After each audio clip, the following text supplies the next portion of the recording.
The hospital discharge papers were still on the kitchen counter when he asked for a divorce.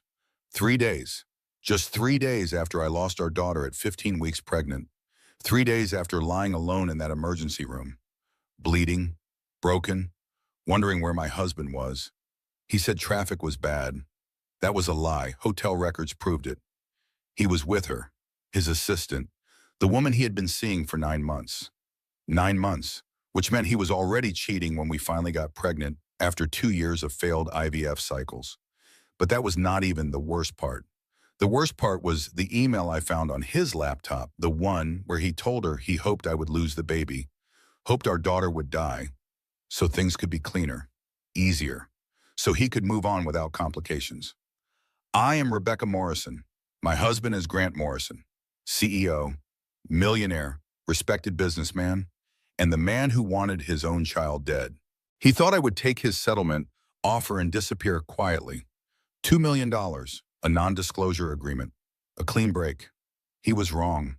What happened next in that courtroom shocked everyone, even me, even his own mother, especially his lawyers.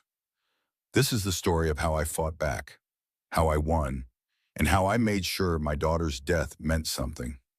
Stay with me, because what the judge decided changed everything. Not just for me, for every woman who ever trusted the wrong man, for every mother who lost a child, for every person who wondered if justice actually exists. I promise you, this story is worth your time. The hospital discharge papers were still on the kitchen counter when Grant asked for a divorce. Becca sat on the ivory leather sofa in their penthouse living room, the one Grant picked out 3 years ago. Everything in this place was his choice. The furniture, the art, the life they built. She wore her silk robe, the one from their honeymoon in Italy. 8 years ago, back when she thought forever meant something. Her body still hurt. 3 days since the miscarriage. 15 weeks pregnant, then nothing. Just cramping and bleeding and the hollow feeling that comes when hope dies inside you.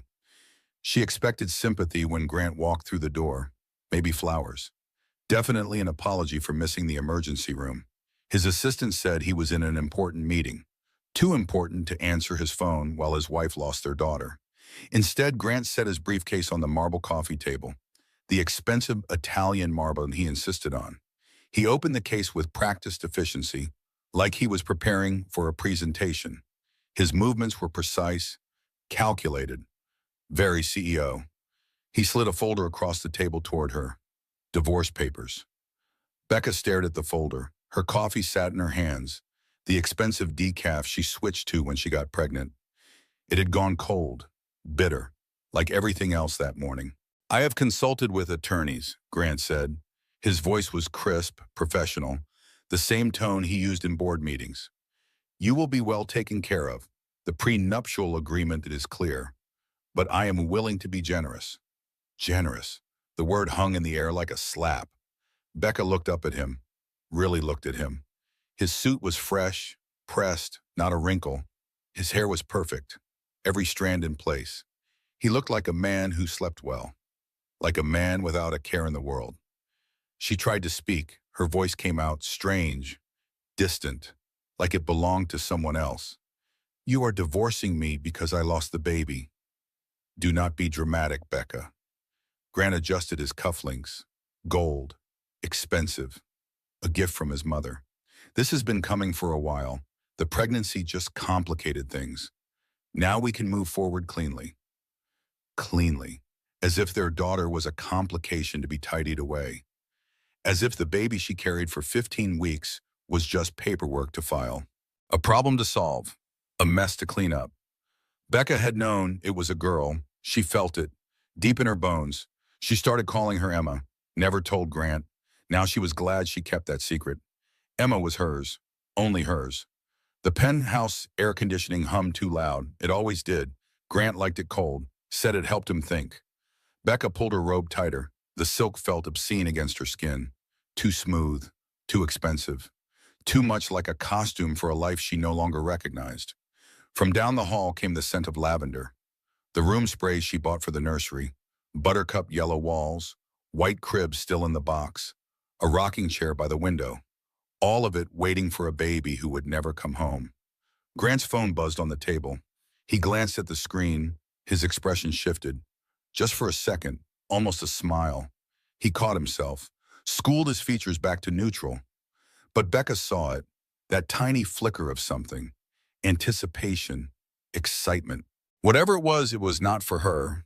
It was never for her anymore.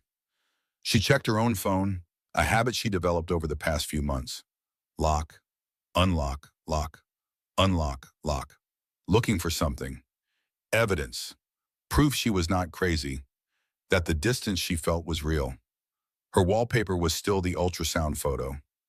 15 weeks, Emma's tiny profile. The curve of her spine, her little hand reaching out toward nothing. Becca's throat tightened. She forced the words out. There is someone else. It was not a question. Grant did not deny it, did not even pretend to be offended by the accusation. He just sighed, like she was being tiresome. Becca, let us not make this more difficult than it needs to be. More difficult? Her voice rose. She could not help it. You are divorcing me 3 days after I lost our daughter. How exactly could this be more difficult? See, this is exactly what I mean. Grant stood, buttoned his jacket. You are being emotional, irrational. This is why we need space, time apart, a clean break. A clean break, like their marriage was a bone that needed setting. Like 8 years together could be snapped in half and heal straight with enough distance. Grant picked up his briefcase. I will stay at a hotel for a few days. Give you time to process. My attorney will be in touch about the details. You should get your own representation. I recommend someone reasonable. This does not need to be a war. He walked toward the door. His shoes clicked on the hardwood. Expensive leather, Italian. Everything Grant owned was expensive and Italian, including the wife he was discarding. At the door he paused, turned back. For what it is worth, I am sorry about the baby. I know you wanted it. You wanted it. Not we, not us, you. The door closed behind him with a soft click. Final, decisive. The sound of a chapter ending. A life imploding, a future evaporating into nothing. Becca sat alone in the too-cold penthouse. The discharge papers still on the counter, the divorce papers on the table, the ultrasound photo on her phone. Lock, unlock, lock. She was not crazy. She knew what she saw. That almost smile when he looked at his phone, that eagerness to leave, that careful distance he maintained, like she was contagious. Like grief was something that might spread if he got too close. There was someone else, she knew it, felt it, the same way she knew Emma was a girl. Deep in her bones, beneath the shock and pain and disbelief, the truth waited, patient, inevitable. But the real question was not whether there was someone else. The real question was how long. How long had he been planning this? How long had he wanted out?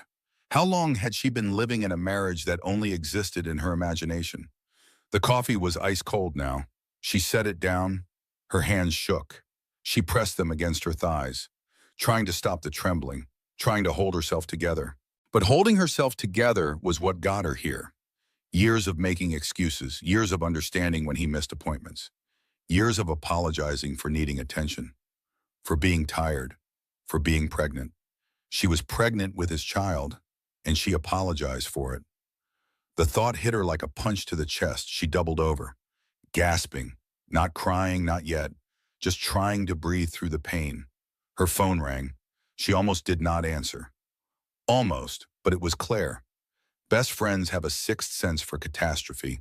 They know when to call. Hey, Becca's voice cracked. Oh no, what happened? He asked for a divorce. Silence on the other end. Then very quietly, I am coming over. You do not have to. I am already in my car. Claire arrived 20 minutes later. She had a key for emergencies. This qualified. She found Becca still on the couch, still in the silk robe, still staring at nothing. Claire sat down beside her, did not ask questions, just took Becca's hand and held it. Sometimes that is all you can do. Just sit with someone while their world burns down around them. After a long time, Becca spoke. He wanted me to lose the baby. What? I do not have proof, not yet, but I know it.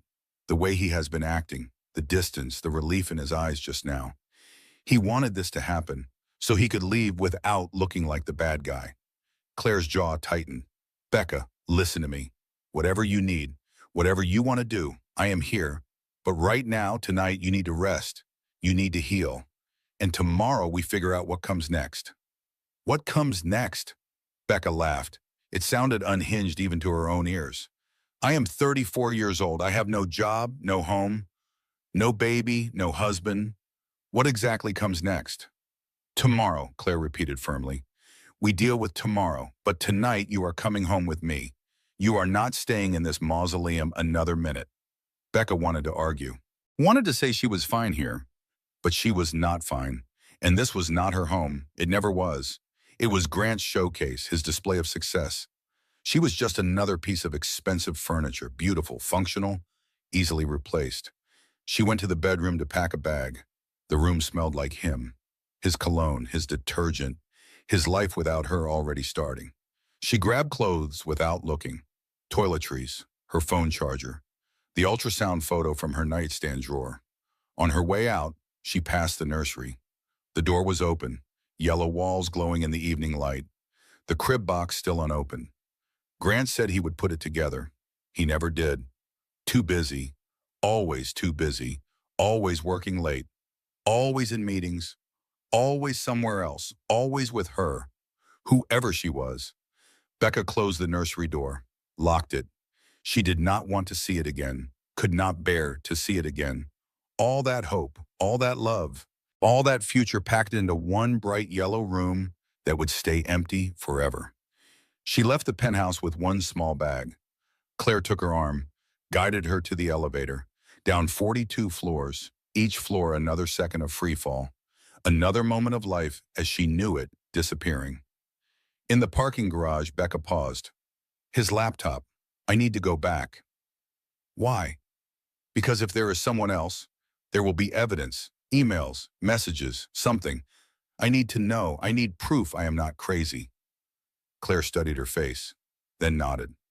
Tomorrow, when he is at work, we will go back together. We will find whatever there is to find. But tonight you rest.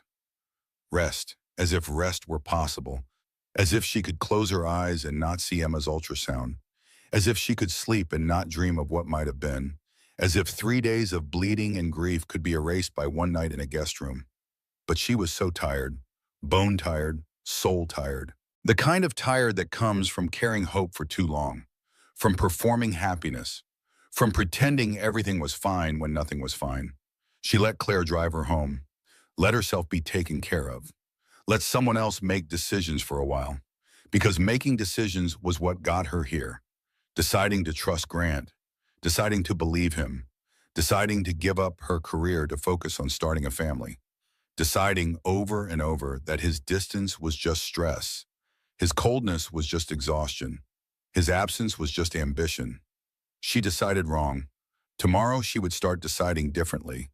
Tomorrow she would find the proof. Tomorrow she would fight back. But tonight she curled up in Claire's guest bed. The sheets smelled like lavender detergent. The room was small, warm, safe. She held her phone in her hands, looked one more time at the ultrasound photo. I am sorry, Emma, she whispered to the image. I am so sorry I could not protect you. I am so sorry your father did not want you. But I wanted you. I wanted you so much. She finally cried, great heaving sobs that shook her whole body. Grief for the baby she lost. Grief for the marriage that never really existed. Grief for the woman she used to be. The one who believed in forever. The one who thought love was enough. That woman died 3 days ago in an emergency room, along with a 15-week-old baby girl named Emma, along with 8 years of hope and trust and carefully maintained illusions. What remained was something new, something harder, something forged in betrayal and loss and the cold realization that the person you love most in the world can look at you and feel nothing. Tomorrow, that new woman would find out the truth. Tomorrow, she would see the evidence. Tomorrow, everything would change again. But she did not know how much. She did not know about the emails, the timeline, the money, the systematic dismantling of everything she thought was real. She did not know that the betrayal was so much worse than she imagined, that it went so much deeper, that it started so much earlier. She did not know that finding the truth would destroy her even more completely than the miscarriage did. But she would find out soon enough. Becca woke up in Claire's guest room at 5 in the morning. She had not really slept, just drifted in and out of something like sleep. A gray space between unconsciousness and awareness, where Emma's face kept appearing. That tiny profile, those little fingers reaching. Her body still ached. The doctor said complete bed rest for a week, said her body needed time to recover, to heal. But how do you rest when your mind will not stop racing? How do you heal when the wound keeps getting deeper? Claire was already awake, coffee brewing in the kitchen. The smell drifted down the hallway. Normally, Becca loved the smell of coffee, but now it made her nauseous. Everything made her nauseous. Grief had settled in her stomach like a stone. "You should eat something," Claire said when Becca appeared in the doorway. "I cannot." "I know, but you need to. Your body is still recovering." Becca forced down toast. It tasted like cardboard. Everything tasted like nothing, like her taste buds shut down along with everything else. "When does Grant leave for work?" Claire asked. "Usually by 7. He is always the first one in the office, has been for years." The routine Becca used to admire, Grant's dedication, his work ethic, his drive. Now she saw it differently. All those early mornings, all those late nights, all that time away from home, away from her, with someone else. At 7:30, they drove back to the penthouse. Becca's hands shook as she unlocked the door. This was her home, legally, but it felt like breaking and entering, like she was trespassing in someone else's life. The living room looked the same. Divorce papers still on the coffee table. Her cold coffee still on the side table, like a museum of her life's implosion, preserved exactly as it was when everything fell apart. Grant's laptop sat on his desk in the home office. He usually took it to work, but sometimes he forgot.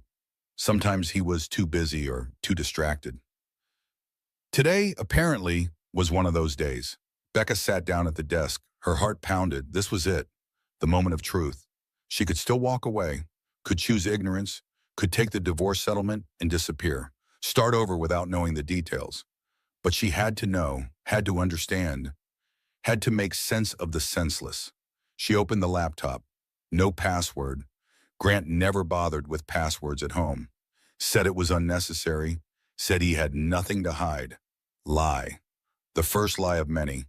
Becca opened his email, started scrolling, work emails mostly, strategy meetings, budget discussions, nothing interesting, nothing personal. Then she saw it, a folder labeled V, hidden in his personal email, tucked away where a casual glance would miss it. She clicked. The world tilted. Hundreds of emails, months of correspondence. The earliest dated 9 months ago, before Becca got pregnant, before she started IVF again, before she had any idea her marriage was already over. The recipient, Vanessa Cole, 28 years old, Grant's executive assistant, the one hired 6 months after the email started, the one Becca met at the company holiday party. Pretty, professional, competent. The other woman. The email started professionally enough. Meeting schedules, project updates, standard assistant duties. Then they shifted, subtly at first. A joke here, a compliment there, then pet names. V, my angel. Beautiful. Becca's stomach turned. She kept reading. She had to, like picking at a scab. Painful but necessary. 2 months in, the emails turned explicit. Plans to meet, hotel names, times, details that made Becca want to vomit. Details that made it clear this was not just an emotional affair. This was physical. This was ongoing. This was real. But it was the dates that destroyed her. The affair started 9 months ago. Becca got pregnant 7 months ago, which meant Grant was already cheating when they did the IVF cycle that finally worked. Already planning his exit, already building a life without her. She kept scrolling, frantic now, that swipe, swipe, swipe motion of someone looking for something that will make the pain stop. It only got worse. 5 months ago, when Becca was 8 weeks pregnant, Cannot wait until this situation resolves itself. Then we can finally be together properly. No more hiding. Situation. Their baby was a situation. 4 months ago, when Becca was 12 weeks pregnant, she is so focused on the baby she does not even notice I am gone. Makes everything easier. 3 months ago, when Becca was 13 weeks pregnant, her doctor called, high-risk pregnancy. She might lose it. Part of me hopes. The sentence ended there, but Becca knew what came next. She knew what he hoped, what he wanted, what he prayed for in whatever empty space passed for his soul. He wanted her to miscarry. He wanted Emma to die, so he could move on, so he could be with Vanessa, so the situation would resolve itself. Becca ran to the bathroom, vomited. Nothing came up but bile and betrayal. She heaved over the toilet, her body trying to expel the poison. But the poison was not in her stomach. It was in her mind, in her memories, in every moment of the past 9 months. Every time she was tired and he seemed annoyed. Every time she talked about the baby and he changed the subject. Every time she reached for him and he pulled away. Every time she apologized for being pregnant. He wanted this. He wanted the miscarriage. He wanted Emma dead. The thought repeated in her head like a drumbeat, over and over.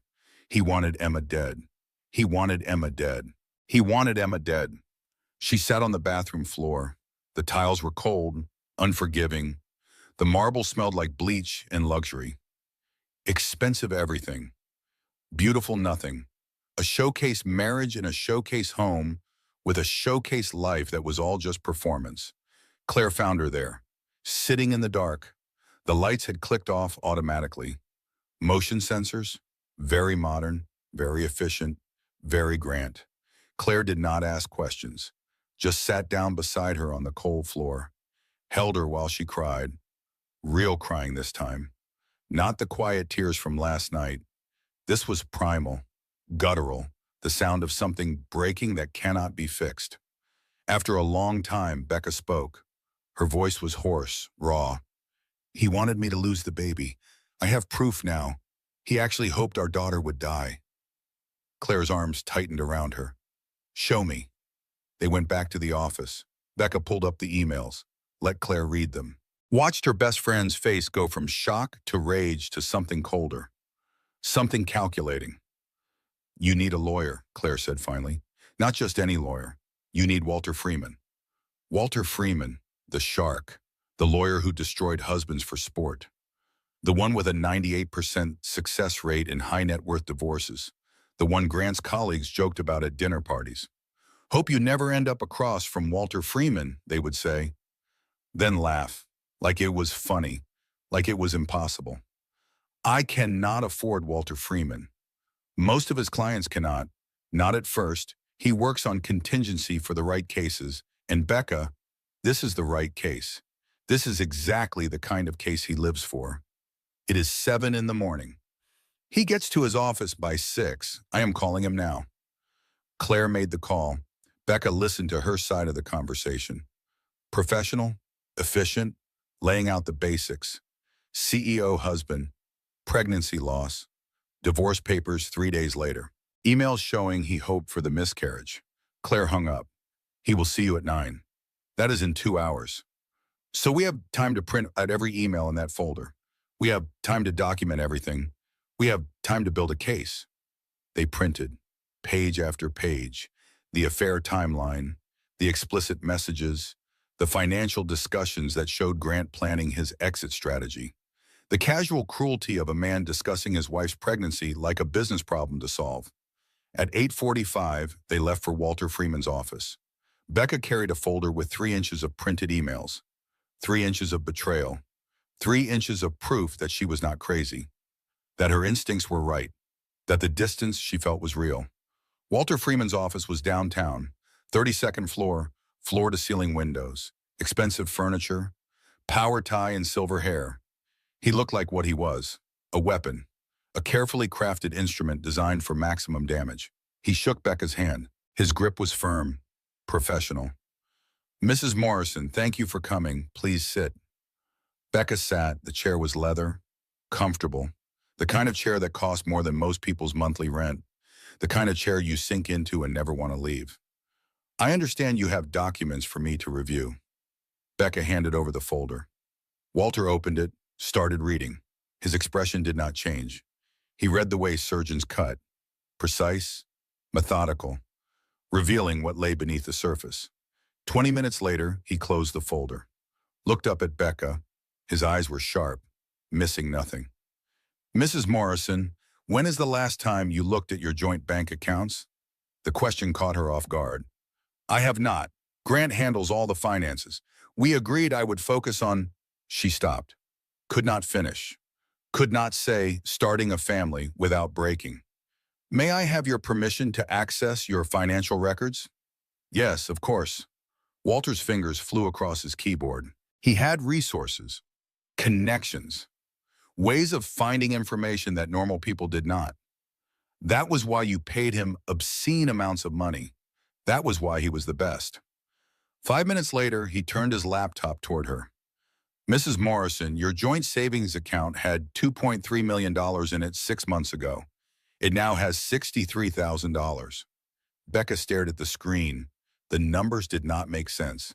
Could not make sense. Where did it go? Multiple transfers over 6 months. Small enough to avoid triggering automatic alerts. Large enough to add up.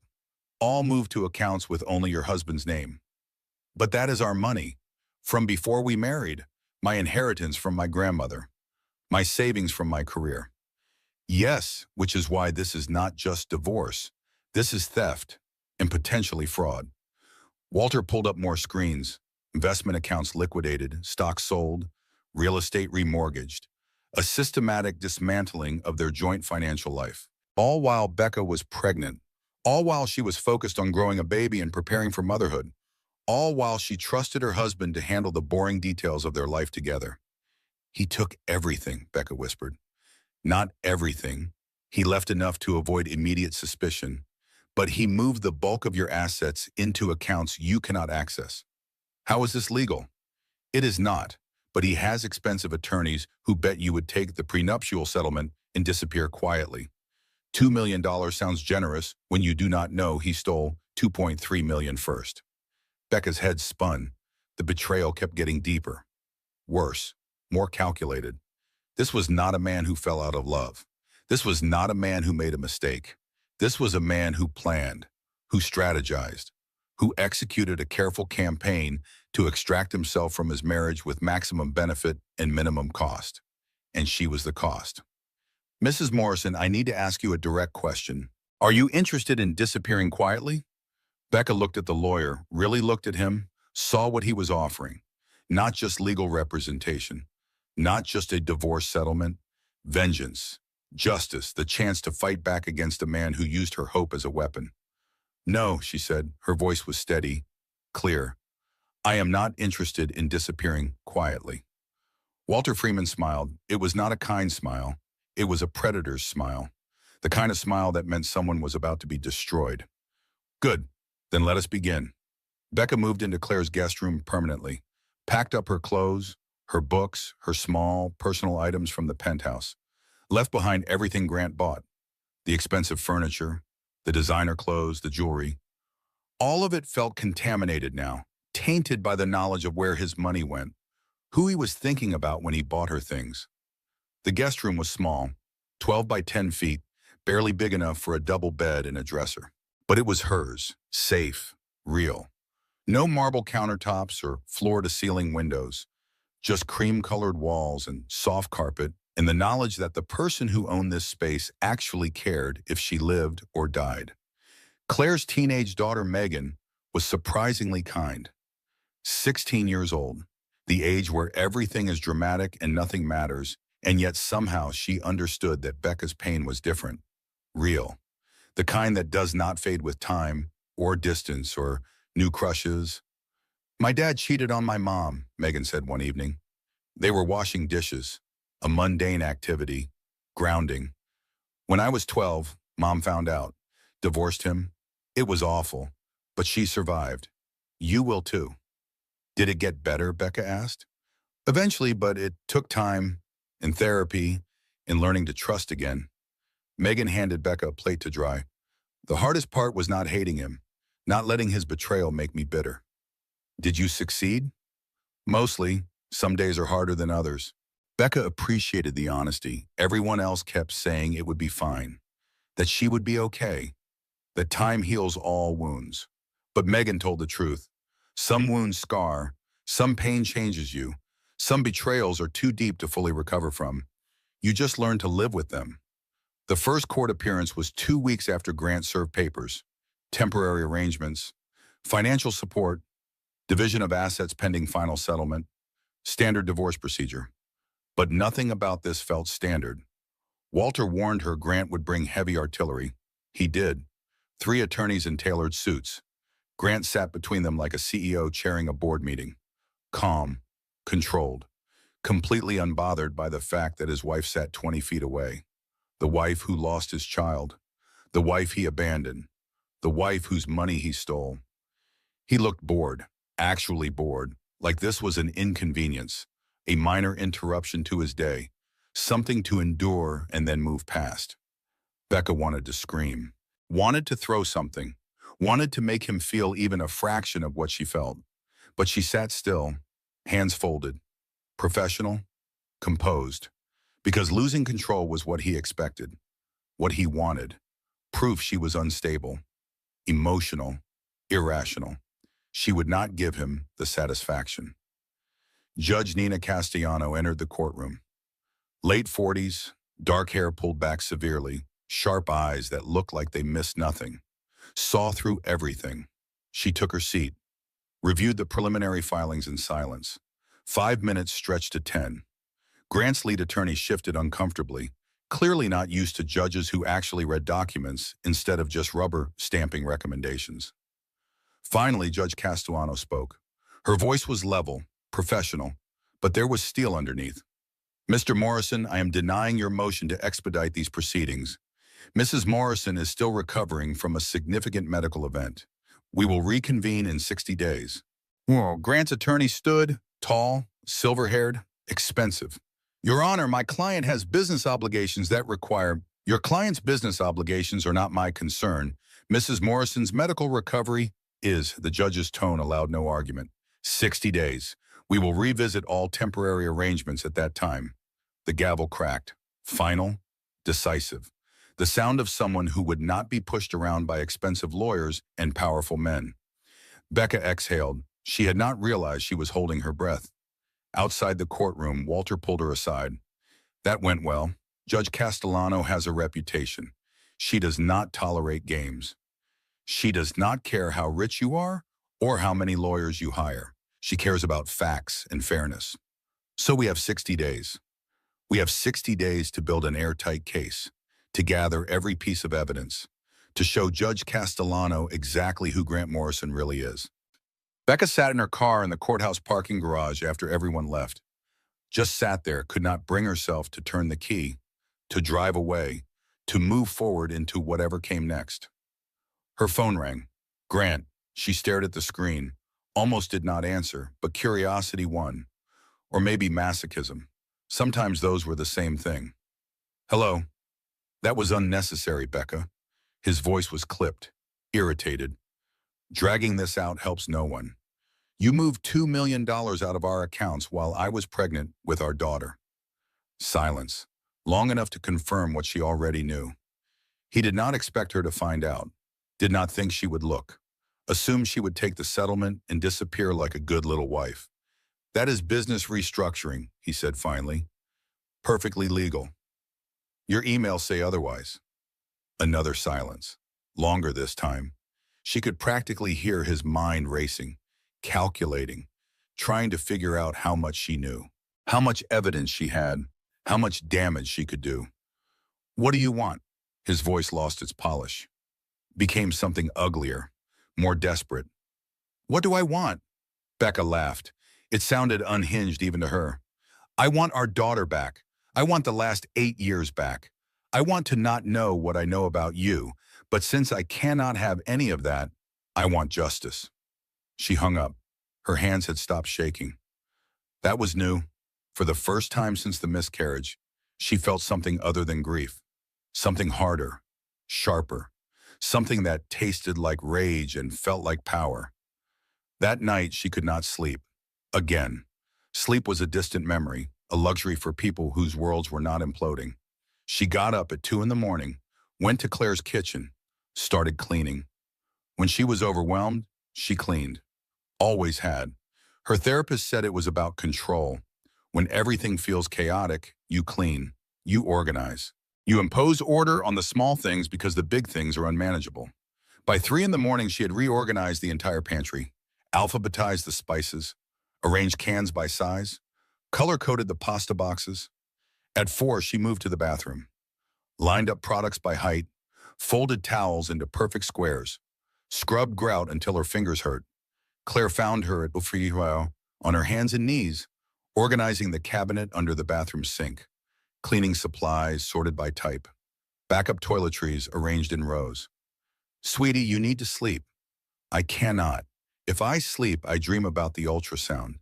The moment they could not find the heartbeat, the way the technician's face changed, the silence. Grant was not even there. He was with her. Claire sat down on the bathroom floor, the same position they sat in at the penthouse. This was becoming their thing. Sitting on bathroom floors while Becca's life fell apart. "So we make him pay," Claire said. "It will not bring her back." "No, but it might help you move forward." Forward? What a strange concept. Forward to what? Forward to a life she did not plan? Forward to being 34 and starting over? Forward to explaining to everyone why her marriage ended? Why she lost her baby? Why she trusted the wrong person? But staying here was not an option. Staying here meant drowning, meant letting Grant win, meant accepting his version of events, that their marriage was a failure, that their baby was a complication, that she was just collateral damage in his quest for a newer, younger, better life. Over the next month, Walter built their case. Financial forensics experts traced every dollar Grant moved. Technology specialists recovered deleted emails. Digital footprints that told the story of a man systematically dismantling his marriage while his wife was pregnant. They found hotel receipts, dinners at expensive restaurants, jewelry purchases that Becca never received, flowers sent to an address that was not their home, a paper trail of infidelity that was almost comically thorough. Like Grant never thought he would get caught, or did not care if he did. Walter also found the burner phone, a second cell phone registered in Grant's assistant's name, but paid from Grant's private accounts. The phone contained texts, hundreds of them, between Grant and someone listed as P. "Who is P?" Becca asked. Walter's expression was grim. "Your brother-in-law, Patrick Morrison." The betrayal kept getting deeper. Worse. More complete. Patrick knew. Grant's older brother. The steady one. The responsible one. The one who sent a card when Becca got pregnant. Who offered congratulations and support and family unity. He knew. The whole time. He knew about Vanessa. He knew about the financial maneuvering.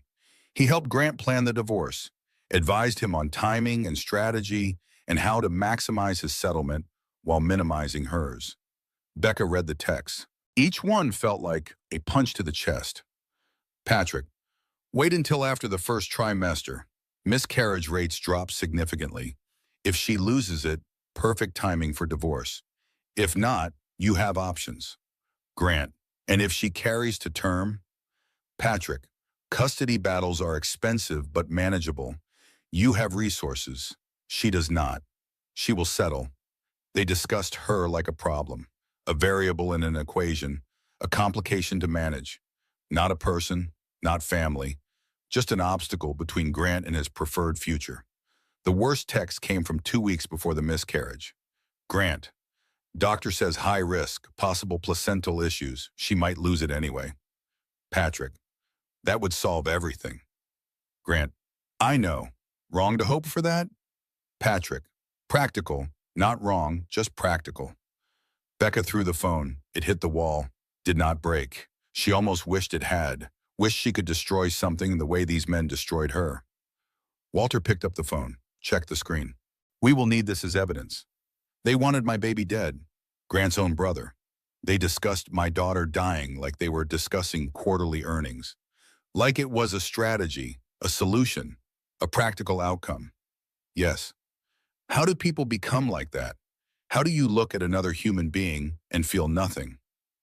Walter had been a divorce lawyer for 30 years. He had seen everything. Every betrayal, every cruelty, every way one person could destroy another. His face showed no surprise, just a weary recognition of human capacity for evil. I do not know, Mrs. Morrison. I wish I did. But what I do know is this. We have evidence. We have proof. We have a timeline that shows systematic cruelty, and we have a judge who will not ignore it. That night, Becca wrote a letter. Not to send, just to write. Her therapist suggested journaling, getting the pain out, putting words to feelings, making the abstract concrete. Dear Emma, you never got to be born, but you made me a mother anyway. Every decision I make now, I make thinking about you. Would you be proud of me? Would you understand why I am fighting so hard? Your father wanted you dead. I wish I could say something kinder, something gentler. But the truth is the truth. He hoped you would die. He discussed your death with your uncle like they were discussing stock options. I cannot forgive that. I will never forgive that. But I can make sure it matters. Your life mattered, your almost life, the 15 weeks you existed inside me, the hope you represented, the future you could have had. I am fighting for you so people know you existed, so your death means something beyond just clearing the way for your father's convenience. I love you. I will always love you. Even though I never got to meet you. Even though you are nothing but an ultrasound photo and a hole in my heart. Love, Mom. She folded the letter, put it in a drawer, joined the growing collection of letters to a daughter who would never read them. Letters to a ghost, a memory, a possibility that died before it could become reality. But writing helped, made the grief manageable, made the rage purposeful, made the future feel possible even when the present felt unbearable. 60 days after the first court appearance, they reconvened. Same courtroom, same judge, same cast of characters. But something had shifted. Walter submitted new evidence, financial forensics, text messages, emails, a complete timeline of betrayal. Grant's attorneys tried to block it, called it inflammatory, irrelevant, an invasion of privacy. Judge Castellano overruled every objection. She read through the submission, all of it, while everyone waited. When she finished, she looked directly at Grant. Her expression revealed nothing, but her voice carried weight, judgment, the kind that comes from seeing too much and believing too little. Mr. Morrison, we will proceed to full trial.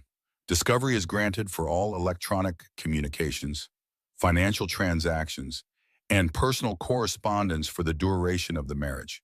Trial date is set for 90 days from today. Do you understand? Grant's jaw clenched, his perfect composure cracked, just slightly, just enough to show the man underneath the mask.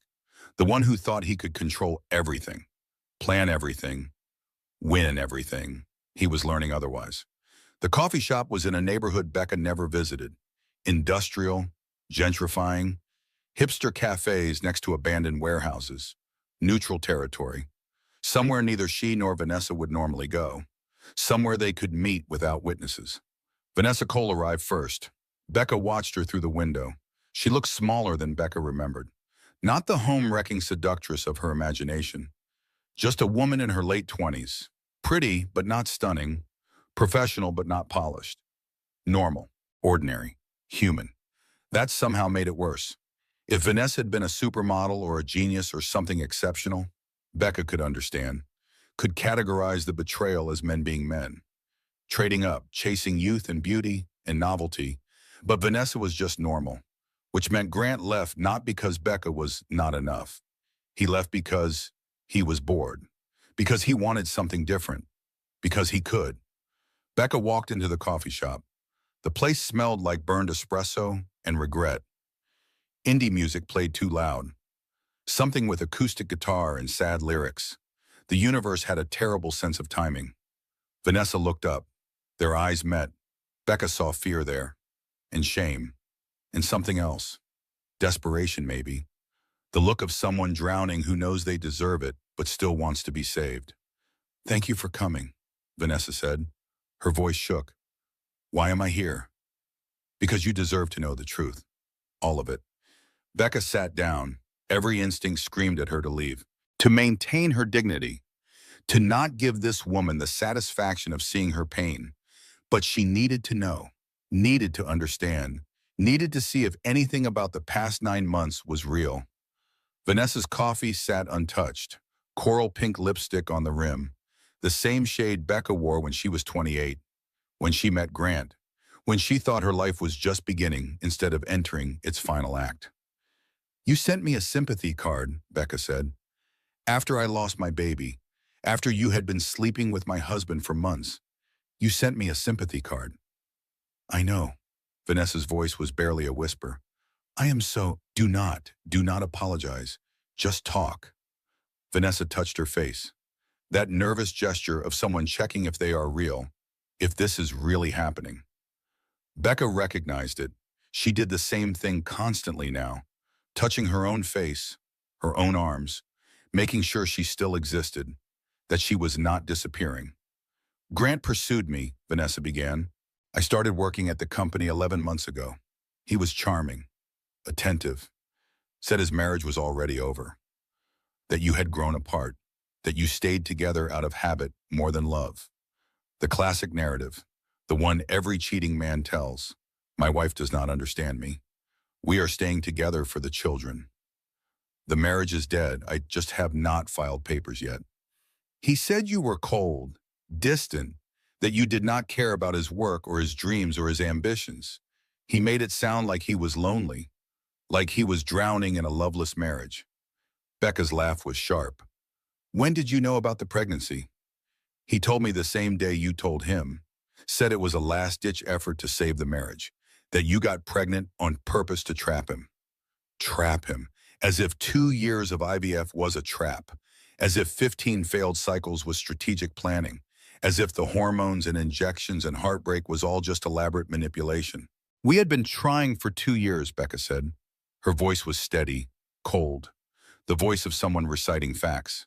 In vitro fertilization, failed cycle after failed cycle. He was there for every appointment, every injection, every phone call from the doctor saying it did not work. Every time I cried, every time I apologized for failing.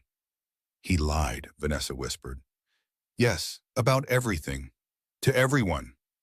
Vanessa pulled out her phone, opened text, slid it across the table. I found these last week. I did not know he had another phone. A burner.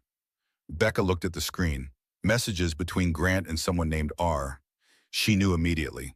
Patrick. Of course, the brother who helped plan everything. But these messages were not about Vanessa. These were about other women. Multiple affairs over the years, before Vanessa, during Vanessa, plans for after Vanessa, strategies for hiding assets, ways to manipulate prenuptial agreements. An entire instruction manual for destroying a marriage while maximizing personal benefit. He told me I was special, Vanessa said, that he never felt this way before, that this was different, real forever. He told me the same things 8 years ago. I know that now. Vanessa's voice broke. I thought I was saving him from a bad marriage. I thought we had something real. But I was just next in line. Becca wanted to hate her, should hate her. This woman slept with her husband while she was pregnant. This woman was part of the reason Emma died, part of the reason Grant pulled away, part of the reason the stress and loneliness and betrayal compromised the pregnancy. But looking at Vanessa's face, Becca saw only another victim. Another woman Grant lied to, another person who believed the performance, another fool who thought they were special. Why are you telling me this? Becca asked. Vanessa's hand moved to her stomach, a protective gesture, unconscious, automatic.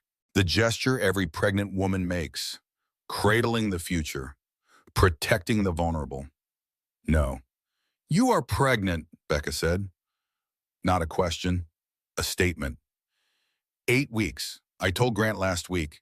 He said to take care of it, said we would deal with starting a family later, after everything settled, after the divorce finalized, when things were not so complicated. And when you said you wanted to keep it? Vanessa pulled up her sleeve.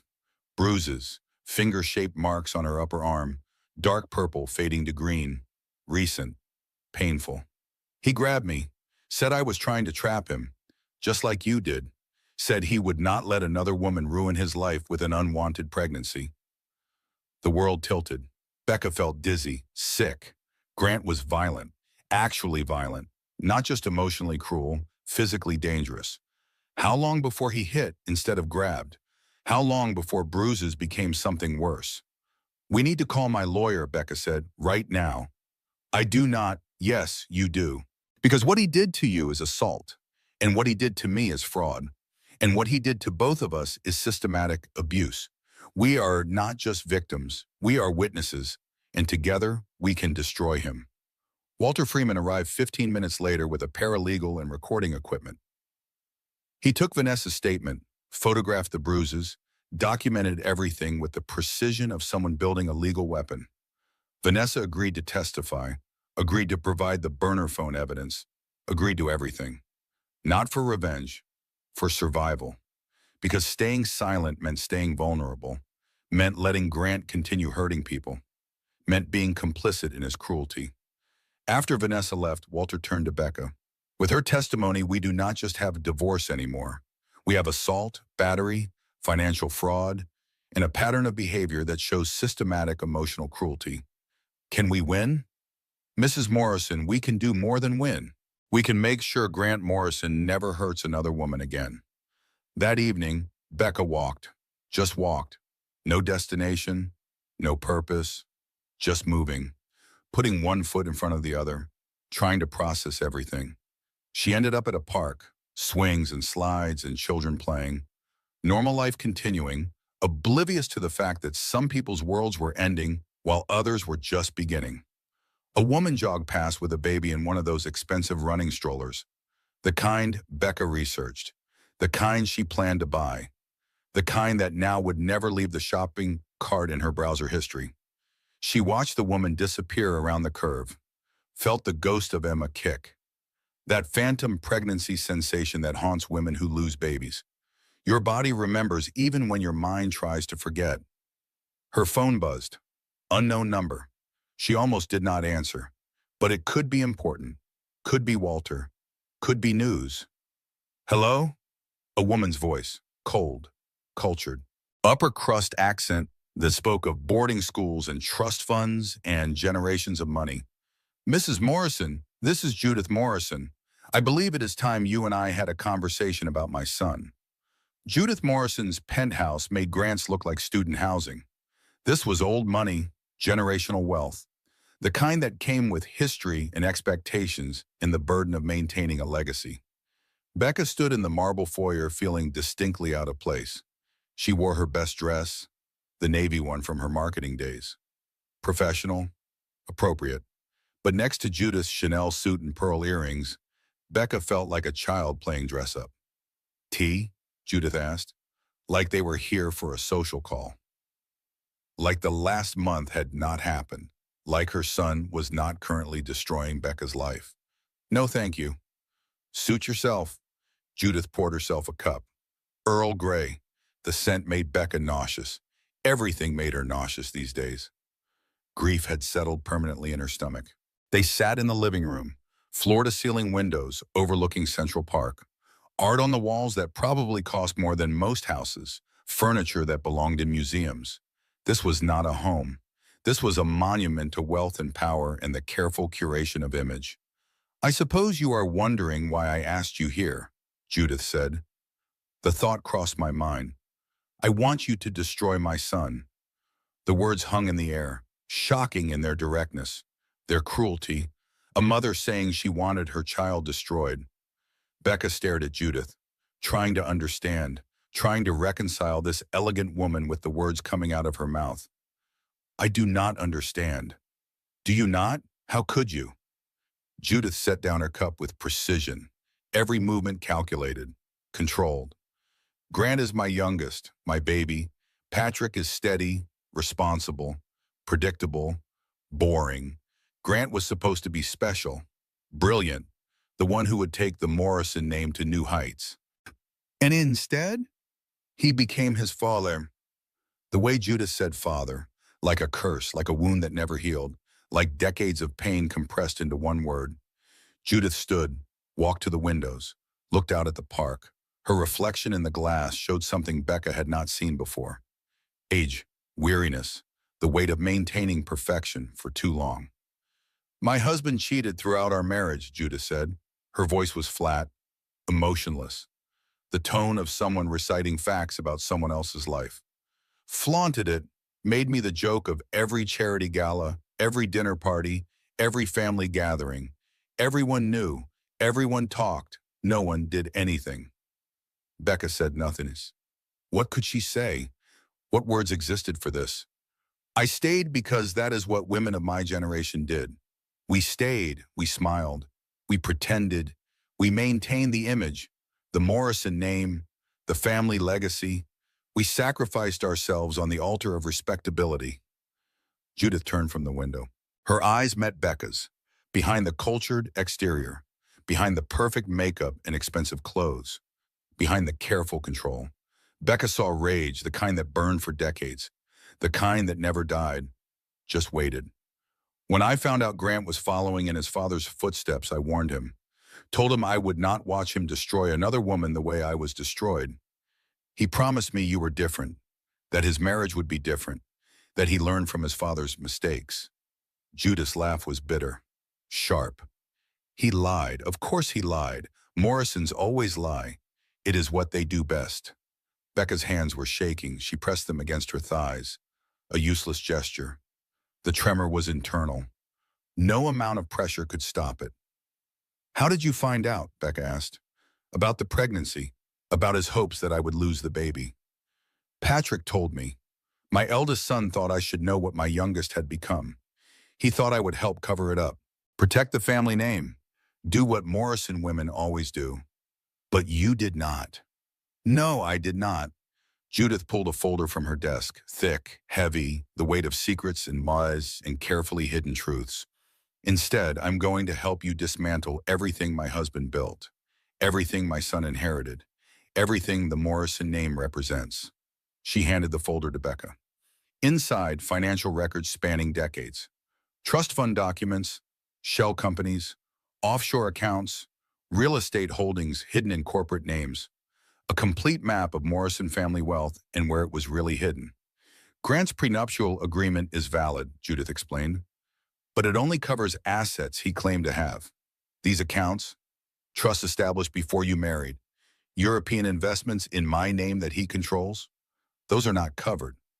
And technically, they are part of the marital estate if we argue he had operational control. Becca's head spun. The numbers were staggering. 30 million, 40 million. Assets Grant never disclosed. Wealth he claimed did not exist. Money that should be part of the divorce settlement, but was conveniently forgotten in the prenuptial agreement. Why are you doing this? Becca asked. Because I let one man destroy my life. I will not stand by and watch another destroy yours. Judith's voice finally showed emotion. Raw, painful, decades of suppressed feeling breaking through the careful control. Because somewhere in that wreckage of a marriage, you loved him, and he used that love as a weapon. Because I know what you are feeling right now, that rage that has nowhere to go. I am offering you a target. And your husband? Dead, 10 years now, heart attack at 65. The doctor said it was stress. I said it was karma. Judith smiled. It was not a kind smile. He spent his life treating women as disposable. In the end, his heart gave out. There is poetry in that. Becca looked down at the folder. This was not just evidence. This was ammunition. The kind that could destroy Grant completely. Financially, professionally, personally. The kind of exposure that ruined lives and ended careers and made sure everyone knew exactly what kind of man he really was. Will this work? Becca asked. That depends on your lawyer. But if he is as good as people say, yes, this will work. Becca noticed Judith's hands shaking slightly as she poured more tea. That tiny tremor of someone maintaining control through pure force of will. The same tremor Becca saw in her own reflection. The same shake that came from holding too much inside for too long. I had 3 miscarriages before Patrick, Judith said quietly. My husband missed every single one. Business trips, he said. I found out years later they were affairs. I know what you are feeling right now, Mrs. Morrison. That grief mixed with betrayal, that sense that you were grieving alone while he was somewhere else. Not just physically absent, emotionally gone. The worst betrayal is not the affair. It is realizing you were performing grief and motherhood and hope for an audience of one who was not even watching. I am sorry, Becca said. Do not be. Use it. Use my pain. It's my anger. Use my resources. Destroy my son the way his father destroyed me. Because that is the only way the cycle ends. That is the only way men like him learn there are consequences. Becca left Judith's penthouse with the folder under her arm, heavy with secrets and promises of justice. She called Walter from the elevator. I have something you need to see. Can I come to your office? How soon can you be here? 20 minutes. I will clear my schedule. Walter Freeman nearly had a heart attack when Becca showed him the documents. He spread them across his conference table, page after page of financial records, proof of hidden assets, evidence of fraud, a roadmap to destroying Grant Morrison's carefully constructed financial fortress. Where did you get this? Walter asked. His mother. Walter looked up. His expression showed something rare, surprise. Judith Morrison gave you these documents? She wants me to destroy him. Her words, not mine. Walter was quiet for a long moment, processing, calculating, seeing the possibilities. With Vanessa's testimony about the affair and violence, with these financial records from Judith, with the original emails showing he hoped for the miscarriage, we do not just have a divorce case anymore. What do we have? We have fraud, financial malfeasance, systematic emotional cruelty, a pattern of behavior spanning years. Mrs. Morrison, we can destroy him. Utterly. Will it bring Emma back? The question hung between them, both knowing the answer, both understanding that justice and healing were not the same thing, that winning in court did not undo loss, that revenge, however satisfying, did not fill the hole left by a dead baby and a dead marriage. No, Walter said honestly, it will not bring her back, but it might prevent him from doing this to someone else. That night, Claire found Becca in the guest room, surrounded by papers, legal documents, financial statements, the accumulated evidence of her marriage's death. You okay? Claire asked. I do not know what okay means anymore. Becca gestured at the papers. Grant's own mother is helping me destroy him. His mistress is testifying against him. The family I thought I married into is imploding. And I am sitting here still bleeding from losing my daughter, planning legal warfare. Claire sat on the bed. Do you want to stop? No. Then do not feel guilty about fighting back. He started this war. You are just finishing it. I wanted babies and Sunday mornings and growing old together. Instead, I got betrayal and lawyers and evidence folders. I know. But you cannot go back. You can only go forward. And right now, forward means making sure he pays for what he did. Somewhere along the way, I became invisible, just a placeholder in his life, marking time until someone younger came along, someone who did not ask for commitment, someone who did not want babies, someone who fit his image of the life he wanted instead of the life he had. But invisible women can see everything. That was Grant's mistake. He thought because he stopped looking at her, she stopped seeing him. He thought because he checked out emotionally, she would too. He thought he could plan his exit in plain sight because she was too focused on the pregnancy to notice anything else. He was wrong. Becca saw everything. The distance, the coldness, the way he flinched when she touched him, the way he volunteered for late meetings and business trips, the way he looked through her instead of at her. She saw it all. She just did not want to believe it. Did not want to accept what her instincts screamed. Did not want to be the kind of woman whose husband cheated, whose marriage failed, whose baby died. But wanting and being were different things. She was that woman now, would always be that woman, the wife who was not enough, the mother who lost her daughter, the fool who trusted the wrong person. Except she was more than that now. She was also the woman fighting back, the one gathering evidence, the one building a case, the one refusing to disappear quietly into the night. Grant expected her to take the settlement, to go away, to start over somewhere else with $2 million in a non-disclosure agreement, in the understanding that Morrison men always won. He was about to learn differently. The deposition was scheduled for 10 in the morning on a Tuesday. Becca woke at 3, could not go back to sleep. By 7, she vomited twice. By 8, she changed outfits 4 times. By 9, Claire had to physically stop her from canceling. "You can do this," Claire said, firm, grounding. "I cannot face him. I cannot sit across from him and talk about our daughter and his affairs and pretend I am not dying inside." "You are not pretending. You are surviving. There is a difference." "Okay, though." The bathroom floor was cold. Becca sat there, knees pulled to chest. That position she found herself in constantly now, curled up, making herself small, trying to take up less space, as if disappearing physically would make the pain hurt less. Her phone sat in her hands. Lock, unlock, lock, unlock, lock. The compulsive checking, the need to verify she still existed, that this was real, that she was not imagining the whole nightmare. Her wallpaper was still Emma's ultrasound. She tried changing it once, got as far as selecting a new photo, then stopped. Could not do it.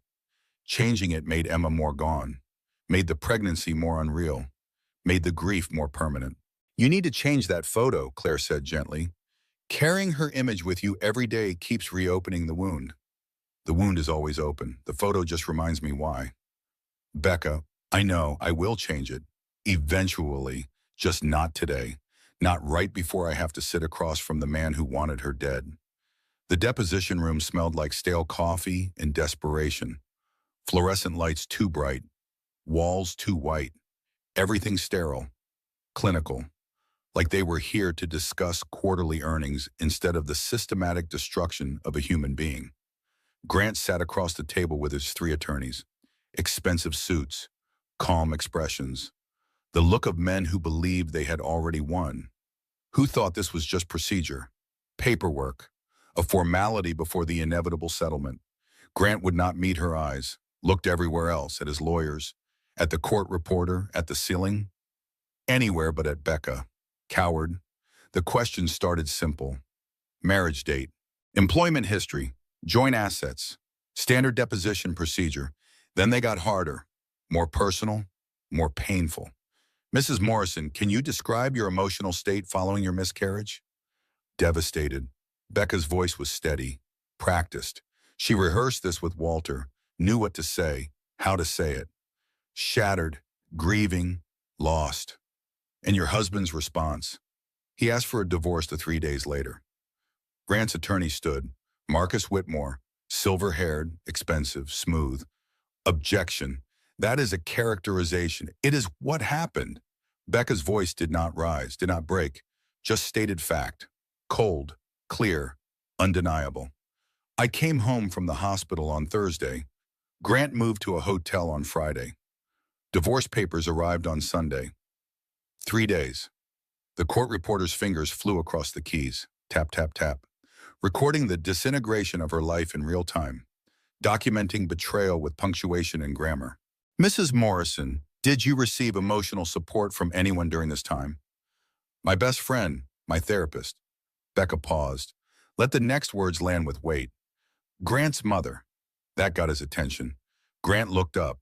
Their eyes met for the first time. She saw surprise, then fury, then something like fear. Because if his mother was helping Becca, nothing was safe. No secret was secure. The family fortress had been breached from the inside. "His mother?" Whitmore repeated. Like he misheard, like it could not possibly be true. "Yes, Judith Morrison has been very supportive, very helpful." The room temperature dropped 10 degrees. Grant leaned toward his attorneys, whispered urgently. They whispered back. A conference happening in real time while Becca sat calmly, watching them scramble, watching the first crack appear in their perfect strategy. They broke for lunch. Becca could not eat, could not even think about food. She went to the courthouse bathroom, locked herself in a stall. Someone was crying in the stall next to her. Some other woman's life falling apart in parallel. Becca pulled out her phone, texted her therapist. "I do not think I can do this." Dr. Crowley responded immediately. "You are already doing it. That is the hard part. Now you just keep breathing." But breathing felt impossible. The bathroom walls closed in. The fluorescent lights buzzed too loud. She could hear Grant's voice through the bathroom wall. On the phone with someone. Laughing, still laughing. He destroyed me and he is laughing. That is what I need to remember.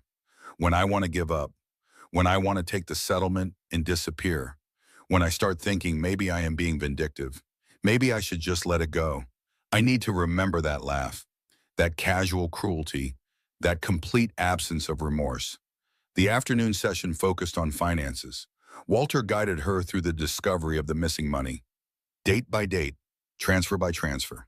A systematic dismantling of their joint accounts while she was pregnant and vulnerable and focused on growing a baby.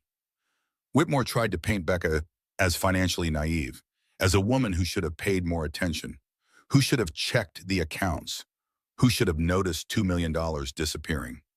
Mrs. Morrison, is it not true you had full access to all accounts? Yes, I had access. You could have checked the balances at any time. I could have, but I trusted my husband to manage our finances. You are a college-educated woman, a former marketing director. Surely you understand basic financial management. I understand it perfectly. Becca's voice was ice. I also understand that when you are going through in vitro fertilization, when you are taking hormones that make you feel insane, when you are focused on getting pregnant after 2 years of trying, you trust your spouse to handle other things. That trust was misplaced. That is not my client's fault. Is it not? Becca pulled out the timeline Walter prepared. Dates of asset transfers matched against dates of fertility treatments. Every time I had an IVF appointment, Grant moved money. Every cycle I went through, another account appeared in his name only. Every time I got a negative pregnancy test and cried for hours, he was systematically hiding our assets. She spread the documents across the table. The pattern was undeniable, obvious, damning. Every moment of her hope corresponded to a moment of his betrayal. Every time she reached for a future, he was dismantling the foundation. Grant's attorneys called for a recess. Urgent, unexpected. They had not seen this timeline. Grant did not tell them, did not share the full extent of his planning. They thought they were defending a man going through a divorce, not a man who executed a years-long campaign of financial fraud and emotional terrorism. Becca sat in the conference room during the recess. Walter beside her, silent, letting her process. I can see it in their faces, Becca said. They did not know. Grant did not tell his own lawyers the full story. Most clients do not. They present the version that makes them look best. Your job is to show the judge the real version. And if the real version is worse than anyone imagined, then justice becomes inevitable. That night, Becca could not sleep. Again. Insomnia was her constant companion now. She went to the kitchen, started cleaning. When overwhelmed, clean. When everything feels chaotic, impose order on the small things. By midnight, Claire's kitchen was spotless. Pantry reorganized. Refrigerator sorted. Cabinets arranged by frequency of use. At 1 in the morning, Becca moved to the bathroom. Lined up products, folded towels, scrubbed until her hands hurt. At 2, she stopped. Looked at herself in the mirror. Really looked. She barely recognized the woman staring back. Thinner. Older. Harder. This was not the woman who got married 8 years ago. Not the woman who dreamed of babies and Sunday mornings and growing old together. This was someone new, forged in grief and rage and betrayal. Someone who knew what people were capable of, what love could turn into, what forever actually meant. Nothing. Forever meant nothing. Promises meant nothing. Vows meant nothing. 8 years meant nothing. A pregnancy meant nothing. A daughter meant nothing. Nothing meant anything except what you could prove in court, what you could document, what you could force someone to pay for. She went back to the guest room, could not sit still, could not lie down, could not rest. Her body vibrated with energy, rage, fear, something between fight and flight that had nowhere to go. Her phone buzzed. 3 in the morning, text from an unknown number. She almost did not open it, almost deleted it without looking. But curiosity won. I know what you are doing. It will not work. You will regret this. Grant. The message was supposed to intimidate, to scare her into backing down, into accepting the settlement, into disappearing. It had the opposite effect. Becca smiled, a cold smile, a dangerous smile, the smile of someone who finally understood the game, who stopped playing by rules that only applied to her, who realized that being the bigger person just meant letting bad men win. She forwarded the message to Walter, added one line, "Is this witness intimidation?" Walter responded immediately. "Lawyers never sleep." "Yes, file a complaint first thing tomorrow. Thank him for giving us more ammunition." Becca almost laughed. Grant was so used to winning, so accustomed to intimidation working, to threats forcing compliance, to power meaning victory. He did not understand that some people, when pushed far enough, stop bending and start breaking things, stop retreating and start fighting back, stop caring about being nice and start caring about being heard. She texted back, one sentence, simple, clear, final. "See you in court." The weeks between the deposition and trial passed in a blur of preparation and paperwork and endless strategizing. Walter's office became Becca's second home, or maybe her first. Claire's guest room was just where she slept. Walter's office was where she lived, where she fought, where she built the weapon that would destroy Grant Morrison. But fighting was exhausting. Becca felt it in her bones, in her soul, in the hollow space where Emma used to be. This was survival, but survival was not the same as living, just breathing, just existing, just moving forward because stopping meant drowning. One evening, 3 weeks before trial, Becca found herself driving. No destination, just driving. Away from Claire's house, away from the city, away from lawyers and depositions and evidence folders. She ended up at the old apartment, the one she shared with Grant before they moved to the penthouse, before success and money and the careful curation of image, when they were just two people trying to build a life together. The building super recognized her, let her in, the new tenants were out. He gave her 20 minutes, said he understood. People sometimes needed to say goodbye to places, to memories, to versions of themselves that no longer existed. The apartment looked different. New furniture, new paint, new life. But the bones were the same. The kitchen where they cooked dinner together. The living room where they watched movies. The bedroom where they made love and plans and promises about forever. She walked to what used to be the second bedroom, the one they always said would be the nursery. Eventually, when the time was right, when they were ready.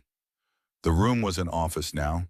Desk, computer, file cabinets, practical, functional, no space for dreams or hope or the ghost of a baby that never came home. Becca sat on the floor, right in the middle of the empty office, the place where Emma's crib should have been, where she should have rocked her daughter to sleep, where she should have counted tiny fingers and toes and marveled at the miracle of creating life.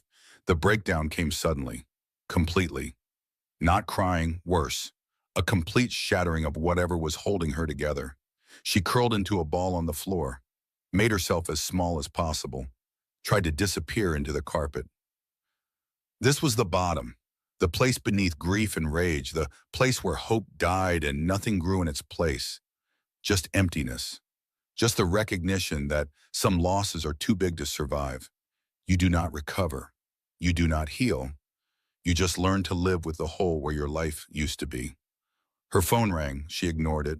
Rang again. Again. Finally, she answered. "Where are you?" Claire's voice. Worried, urgent. "Becca, where are you?" "The old apartment." "Stay there, I am coming." I cannot do this anymore. The trial, the evidence, the constant reliving of the worst moments of my life. I cannot. Yes, you can. You are doing it. You are fighting. For what? Grant will still be Grant. Emma will still be dead. I will still be alone at 34 with nothing but rage and settlement money. Becca, listen to me. You are in the dark place right now, the place where everything feels hopeless. But this is not truth. This is trauma. This is grief. It will pass. What if it does not? Then we deal with that when it comes. But right now, tonight, you need to get out of that apartment. You need to come home. You need to remember that you are not alone, that you have people who love you, that your life is not over. It is just different than you planned. Becca looked around the empty office, the place where Emma should have been. I do not know who I am anymore. I do not recognize myself. Everything I wanted is gone. Everyone I trusted betrayed me. I am just fragments, broken pieces, and I do not know how to put them back together. Maybe you are not supposed to put them back together. Maybe you are supposed to become something new, something stronger, something that survived what should have destroyed you. The door opened. Claire must have been calling from the car, must have already been on the way. She sat down on the floor next to Becca. Just sat. No words, no platitudes, just presence, just being there in the wreckage. I failed her, Becca whispered. Emma, I failed to keep her safe. I failed to give her a father who wanted her. I failed to create a home where she could grow up loved and secure. You did not fail. Your body failed. That is not the same thing, and Grant failed. He failed as a husband, as a father, as a human being. But you loved her. You wanted her. You did everything right. This is not your fault. Then why does it feel like it is? Because you are a mother. Even without a living child, you are a mother, and mothers always blame themselves, always think they could have done something different, something better, something that would have changed the outcome. They sat in the empty office for an hour, maybe longer. Time felt strange, elastic, like grief stretched minutes into years and compressed years into seconds. Finally, Claire spoke. We need to leave now. This place is not good for you. Sitting in the ghost of what could have been is not healing. It is torture. Becca let Claire help her up, let herself be guided out of the apartment, out of the building, into the car. She was so tired, bone tired, soul tired. The kind of tired that sleep does not fix. That night she dreamed about Emma. Not the ultrasound photo, not the lost pregnancy. Something else. A dream where Emma was 5 years old, playing in a backyard, laughing, alive, real. Dream Emma turned to look at her. It is okay, Mama. You can let go now.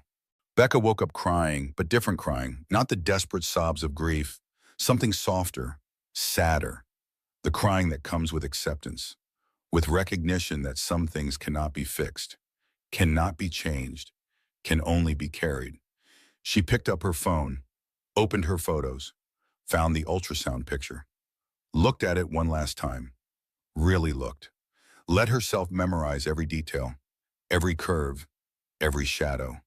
Then she changed her wallpaper, chose a picture of a sunrise, new day, new beginning, not forgetting Emma, never forgetting Emma, just choosing to carry her memory differently, in her heart instead of her hand, in her mind instead of her pocket. The wound would always be there, but keeping it open was not helping anyone.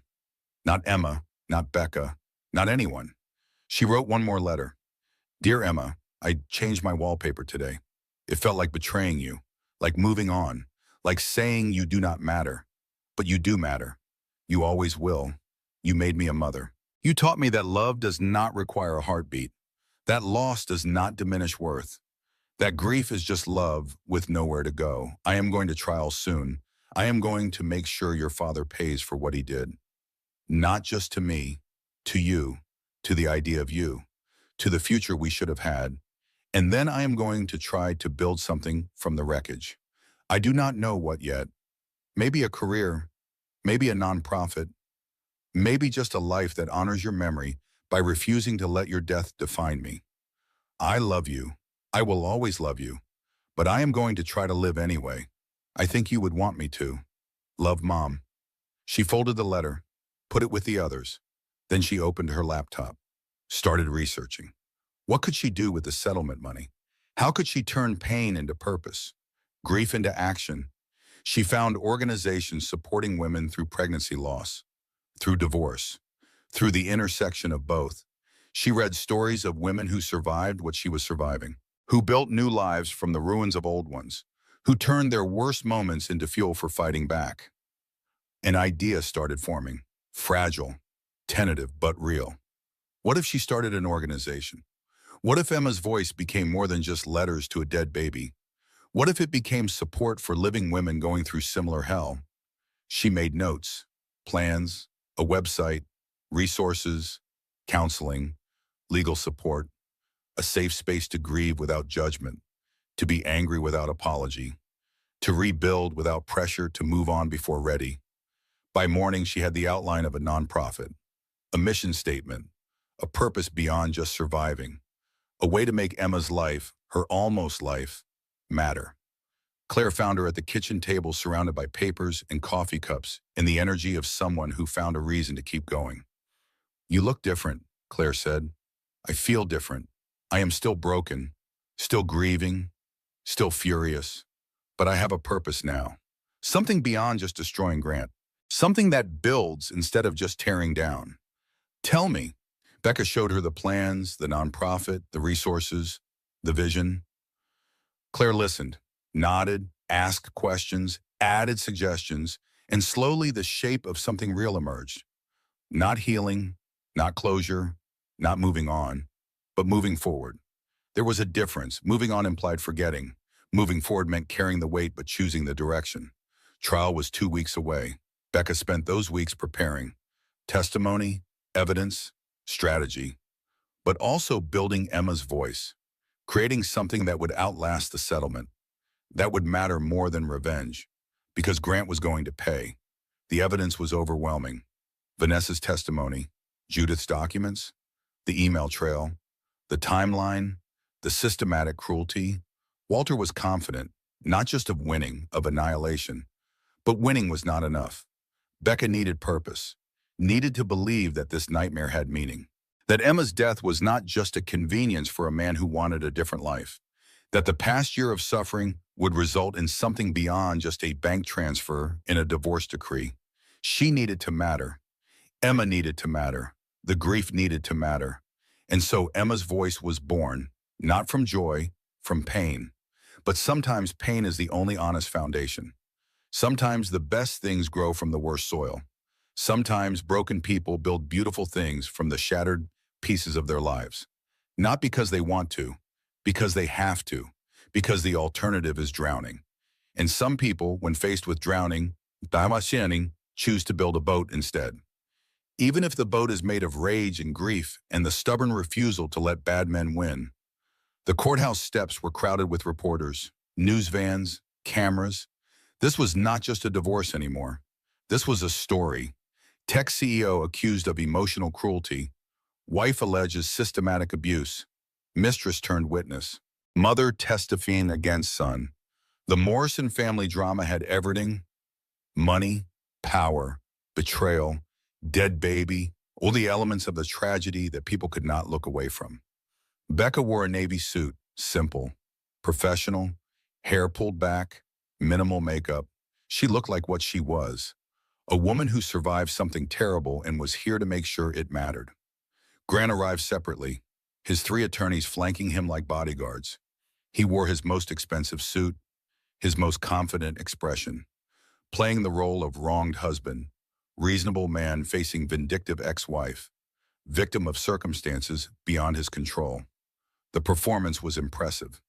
If Becca did not know the truth, she might believe it, might think Grant was just a man going through a difficult divorce, a man who made mistakes but did not deserve destruction. But she knew the truth, saw behind the mask, understood that everything Grant did was calculated, controlled, designed to maximize his benefit and minimize his cost. Judge Nina Castellano entered the courtroom. Everyone stood. The formality of it felt strange, archaic, like they were performing a ritual that lost meaning generations ago but continued out of habit. "Please be seated," Judge Castellano said. Her voice carried authority. Weight, the kind that came from years of watching people lie and knowing how to see through the performance. "We are here today for Morrison versus Morrison. I have reviewed all submitted evidence. This trial will proceed with opening statements followed by witness testimony. Mr. Freeman, you may begin." Walter stood. He looked like what he was, a weapon, a tool designed for maximum damage. "Your Honor, this case is about a man who weaponized his wife's hope. Rebecca Morrison spent 3 years trying to have a child with her husband, in vitro fertilization, medications, Heartbreak. When she finally succeeded, when she was finally pregnant with their daughter, Grant Morrison was secretly hoping for a miscarriage so he could proceed with his affair and his financial fraud unencumbered. The gallery murmured, shocked, scandalized. Judge Castellano's expression did not change. She heard worse, saw worse, but her eyes sharpened, focused on Grant with the intensity of someone who already formed an opinion but was willing to be proven wrong. Walter continued, when that miscarriage tragically occurred at 15 weeks, Mr. Morrison asked for a divorce within 72 hours. While his wife was still bleeding, still grieving, still processing the loss. This is not a marriage that fell apart. This is a marriage that was systematically destroyed by a man who saw his wife's vulnerability as opportunity. Marcus Whitmore stood for the defense. Silver hair, expensive suit, the look of a man who won cases through confidence and intimidation. Your Honor, what we have here is a bitter wife trying to weaponize tragedy for financial gain. Yes, the Morrisons divorced. Yes, the timing was unfortunate. But marriages end, miscarriages happen. These facts do not constitute cruelty. Mr. Morrison offered a generous settlement, $2 million. Mrs. Morrison rejected it because her attorneys saw an opportunity to exploit her pregnancy loss for maximum financial leverage. This is not about justice. It is about greed. The competing narratives hung in the air. Victim versus villain, betrayal versus bitterness, truth versus performance. Judge Castellano would decide which version matched the evidence. Mr. Freeman, call your first witness, Judge Castellano said. The plaintiff calls Rebecca Morrison to the stand. Becca stood, walked to the witness box. Every eye in the courtroom followed her. She was sworn in. The Bible felt heavy in her hands, the weight of truth, of testimony, of finally being heard. Walter started gently. Background questions, where she grew up, her education, her career, her marriage. Standard testimony that established who she was before Grant destroyed her. Mrs. Morrison, can you describe your fertility journey? And Becca did. 3 years of trying, 15 IVF cycles, hormones that made her feel crazy, weight gain, mood swings, hope dying every month. Then finally a positive test, 7 weeks pregnant, then 10, then 12, then 15. How did your husband react to the pregnancy? He seemed happy, said all the right things, but he was distant. Always working, always busy. I thought it was stress. What was it actually?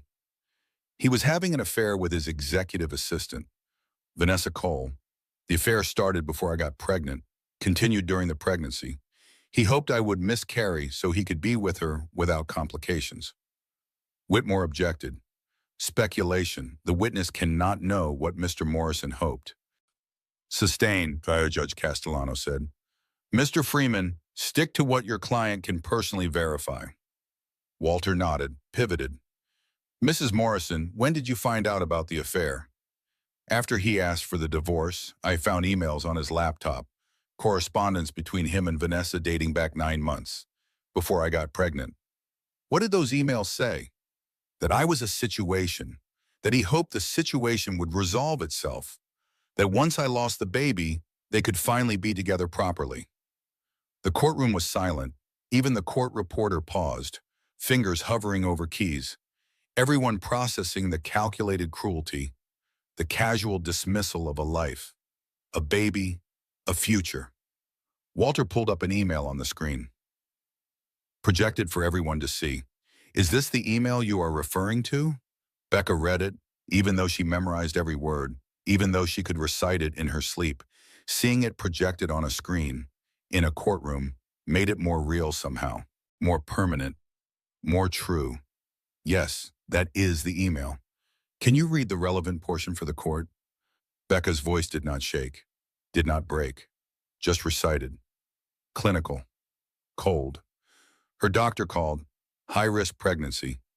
She might lose it. Part of me hopes for that. Would make everything easier. Cleaner. The gallery erupted. Whispers. Gasps. Judge Castellano called for order. Grant stared at the table, would not look up, would not meet anyone's eyes. The mask finally cracking.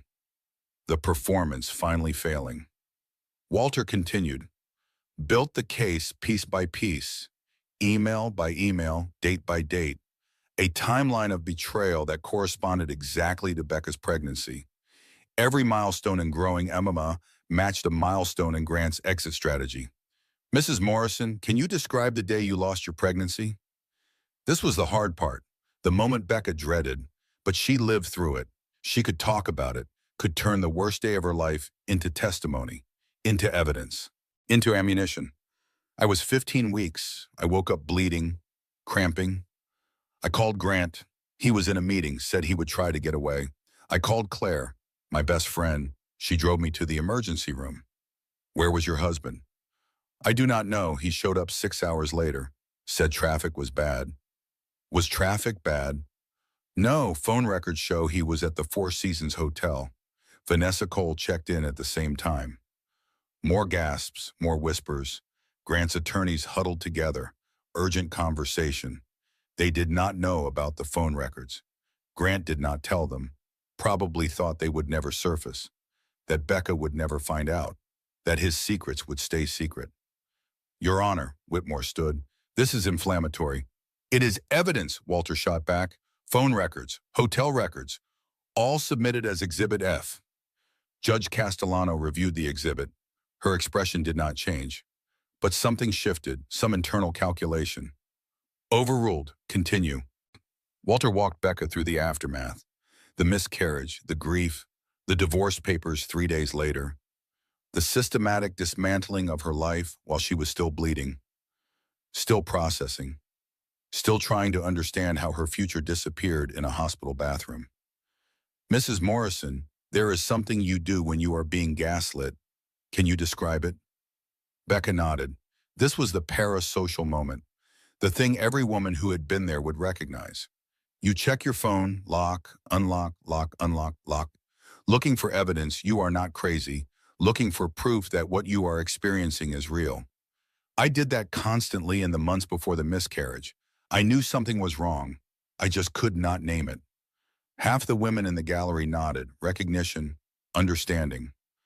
They knew that feeling, that compulsive checking, that need to verify reality when someone was systematically denying it. Walter continued, what was the hardest part? That I apologize for being tired during the pregnancy, for being emotional, for being pregnant at all. I apologize for carrying his child. And he let me apologize while planning his escape. I was performing grief alone while he was performing concern. We were both actors, but only I did not know it was a performance. Cross-examination was brutal. Whitmore tried everything, questioned the timeline, suggested she misunderstood the emails, implied financial motivation, painted her as a woman scorned who could not accept that marriages sometimes fail. Mrs. Morrison, is it not true you knew about the prenuptial agreement when you married? Yes. And that prenup gives you $2 million? Yes. That is a significant sum. It is not about the money. Really? Then why reject the settlement? Becca looked at Grant, really looked at him. Let him see what he created, the woman he turned her into. Because accepting it would mean accepting his version of events, that our daughter was a complication, that our marriage was a failed business venture, that I am just a disgruntled ex-wife making trouble. I will not accept that narrative. Emma existed. She mattered. And what Grant did matters too. Judge Castellano called for a recess. Everyone filed out. Becca sat in the conference room with Walter, shaking, not from fear, from adrenaline, from finally saying the truth out loud, from being heard. You did well, Walter said. Did I? You told your story honestly, without embellishment, without drama. That is all any judge wants, the truth. What happens now? Now we call Vanessa, then Judith, then Patrick. We build the case layer by layer until Grant has nowhere to hide. Vanessa testified next, nervous, terrified but determined. She walked through the affair timeline, the burner phone, the text between Grant and Patrick, the violence when she told Grant she was pregnant. What did Mr. Morrison say when you told him about your pregnancy? He said, take care of it. When I said I wanted to keep the baby, he grabbed my arm. hard enough to bruise, told me I was trying to trap him, just like Becca did. Did Mrs. Morrison trap Mr. Morrison? No, they tried for years. I saw the fertility clinic bills. I just wanted to believe him, that she was the problem, that I was special. I was stupid. Whitmore cross-examined, tried to paint her as a scorned mistress, a woman who turned on Grant when he would not leave his wife. It did not work. Vanessa had too much evidence, too many emails and texts and documented threats. And her bruises, photographed with time-stamped metadata, did not lie. The trial continued for days, each witness adding another layer, another piece of evidence, another nail in Grant's carefully constructed coffin. Judith Morrison took the stand on day 3. The gallery was packed. Everyone wanted to see the matriarch destroy her son. She did not disappoint. Judith walked through decades of Morrison family finances, shell companies, hidden trusts, offshore accounts, wealth that Grant claimed did not exist but absolutely did, money that should be part of the marital estate but was conveniently forgotten. "Why are you testifying against your son?" Walter asked. "Because I watched my husband destroy me using these exact tactics. I will not watch my son do the same to another woman, particularly not to a woman who lost a child while my son actively hoped for that outcome." The courtroom was silent. Even Whitmore did not touch that in cross. What could he say? How do you defend a man whose own mother testified to his cruelty? Patrick testified reluctantly, ashamed, broken.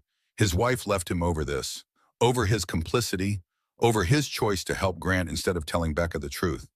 He confirmed the text, the financial strategy, Grant's explicit statements about hoping for the miscarriage, multiple affairs over the years, a pattern of behavior that showed this was not one mistake. This was who Grant was, who he always had been. "Did you tell Mrs. Morrison about any of this?" "No, I know. Why not?" "Because I am a coward, because family loyalty felt more important than doing what was right." Patrick's voice broke. "I was wrong. My wife was right to leave me. I chose the wrong side." Day 4, Grant finally took the stand. His attorneys tried to avoid it. Judge Castellano insisted. She wanted to hear from him directly, wanted to see if he would take responsibility. Show remorse, acknowledge the harm. He did not. Walter approached like a predator, calm, controlled, deadly. "Mr. Morrison, did you hope your wife would miscarry?" "That email is taken out of context." "Yes or no?" "The situation was complicated." "Yes or no, Mr. Morrison?" Long silence. The courtroom held its breath. Grant looked at his attorneys. They could not help him, could not save him, could not make this question disappear. Finally, yes. The gallery erupted. Judge Castellano called for order. Grant stared at the table, could not take the word back, could not unsay it, could not pretend anymore. Walter continued, methodical, thorough, devastating. "When your wife was in the emergency room losing your daughter, where were you?" "I was in a meeting." "That is a lie. Where were you?" "I was with Vanessa Cole at the Four Seasons Hotel." "Yes." "While your wife was alone in a hospital losing your child." "Yes." Each yes was a nail. Each admission was a confession. Each answer was proof of something beyond divorce, beyond betrayal, proof of cruelty, calculated, systematic, intentional. Walter finished, sat down. Grant's attorneys tried damage control, tried to humanize him, make him sympathetic, paint this as mistakes rather than malice. It did not work. The evidence was overwhelming. The timeline was damning. The testimony was crushing. Grant Morrison destroyed himself with his own emails, his own texts, his own admissions. Judge Castellano took 2 weeks to deliberate, 2 weeks of waiting, wondering, hoping, fearing. 2 weeks of Becca going through the motions, working on Emma's voice, building a future beyond just this verdict. Because whatever the judge decided, Becca's life had to continue, had to mean something, had to be more than just revenge and settlement money and the satisfaction of watching Grant pay. She needed purpose, and Emma's voice gave her that, a way to turn pain into help, grief into support, loss into something that mattered. The courtroom reconvened on a Thursday afternoon. Gray skies, rain threatening, the kind of day that matched the weight of what was about to happen. Everyone was there. Grant and his attorneys, Becca and Walter. The gallery packed with press and observers and people who followed the case and needed to know how it ended. Whether justice existed. Whether powerful men could be held accountable. Whether women who lost everything could win anything back. Judith sat in the front row. Vanessa in the back. Patrick absent. His wife still would not let him attend. Some betrayals could not be forgiven. Some choices destroyed relationships beyond repair. Judge Castellano entered. Everyone stood. The ritual, the formality, the weight of law and procedure, and the fiction that justice was blind. That money did not matter. That power did not corrupt. "Please be seated," Judge Castellano said. She arranged her papers. The room was silent, waiting, everyone holding their breath. "I have reviewed all evidence and testimony in this case. I have considered arguments from both sides. I have evaluated the credibility of witnesses and the validity of documentation." Grant's face was pale. Becca's hands were folded, calm. Whatever happened, she survived. She built something from the wreckage. She mattered. Mattered. That was already a victory, Judge Castellano continued. "What I witnessed is not a marriage that ended badly. It is a marriage that was systematically destroyed through calculated cruelty." Grant's attorneys shifted, uncomfortable. They lost. They knew it. Everyone knew it. The question was, how badly? Mr. Morrison actively hoped for his wife's miscarriage while she was pregnant. He engaged in affairs that began before the pregnancy and continued during it. He was physically intimate with his mistress while his wife was in an emergency room losing their child. He asked for divorce within 72 hours of that loss. Judge Castellano looked directly at Grant. Her expression was steel. Throughout this trial, Mr. Morrison showed no remorse, no accountability, no recognition that his actions constitute profound emotional cruelty. His testimony revealed a man who views his wife's grief as inconvenience, her pregnancy as complication, her daughter's death as solution. The words landed like hammers, each sentence another blow. Grant stared at the table, could not meet the judge's eyes, could not face what he was, what everyone finally saw. The prenuptial agreement is void. The emotional cruelty demonstrated exceeds any standard contemplated by that contract. Becca's heart pounded. Walter squeezed her hand. This was it. The moment everything changed. The moment justice stopped being abstract and became real. As to division of assets, Mr. Morrison systematically hid assets before and during the marriage. The full value of the marital estate, including hidden trusts revealed by Judith Morrison's testimony, totals approximately $40 million. $40 million. The number echoed, bounced around the courtroom. Grant's attorneys looked sick. Rebecca Morrison is awarded 90% of all marital assets, $36 million. The gallery erupted. Cameras flashed. Reporters typed frantically. The largest emotional cruelty settlement in state history. A judgment that would make headlines. That would change precedent. That would tell every man like Grant Morrison that there were consequences. Judge Castellano was not finished. Mr. Morrison will retain 10%, $4 million. Additionally, Mr. Morrison is ordered to pay $200,000 in punitive damages for intentional infliction of emotional distress. Walter gripped Becca's hand harder. They won. Not just won, annihilated, destroyed, made Grant pay for every email, every moment of cruelty. But Judge Castellano had one more thing to say. "Furthermore, I am ordering that a portion of Mrs. Morrison's settlement be placed in trust. $1 million designated specifically for future fertility treatments should she choose to pursue motherhood again. Mr. Morrison's cruelty should not rob her of that possibility." That was when Becca broke. Not with rage, with something else. Relief, recognition, validation. A judge looked at the evidence and said, "You were right. What happened to you was cruel. You deserve justice. Your daughter mattered. Your grief mattered. You matter." Tears ran down her face. She did not try to stop them, did not try to maintain composure, just let herself feel. let herself believe that maybe, possibly, the system worked. That truth mattered. That cruelty had costs that powerful men could lose. The gavel fell. Final. Decisive. The end of the marriage, the end of the trial, the end of the performance. Grant stood. His attorneys flanked him. He looked smaller somehow, diminished. The mask finally gone. Just a man who gambled and lost, who thought he could control everything, plan everything, win everything. He was wrong. Outside the courthouse, reporters swarmed. Microphones, cameras, questions shouted from every direction. Walter handled it, gave a brief statement. Becca stood beside him, silent, letting him speak, letting the verdict speak. Today, Judge Castellano sent a clear message. Emotional cruelty has consequences. Weaponizing grief has costs.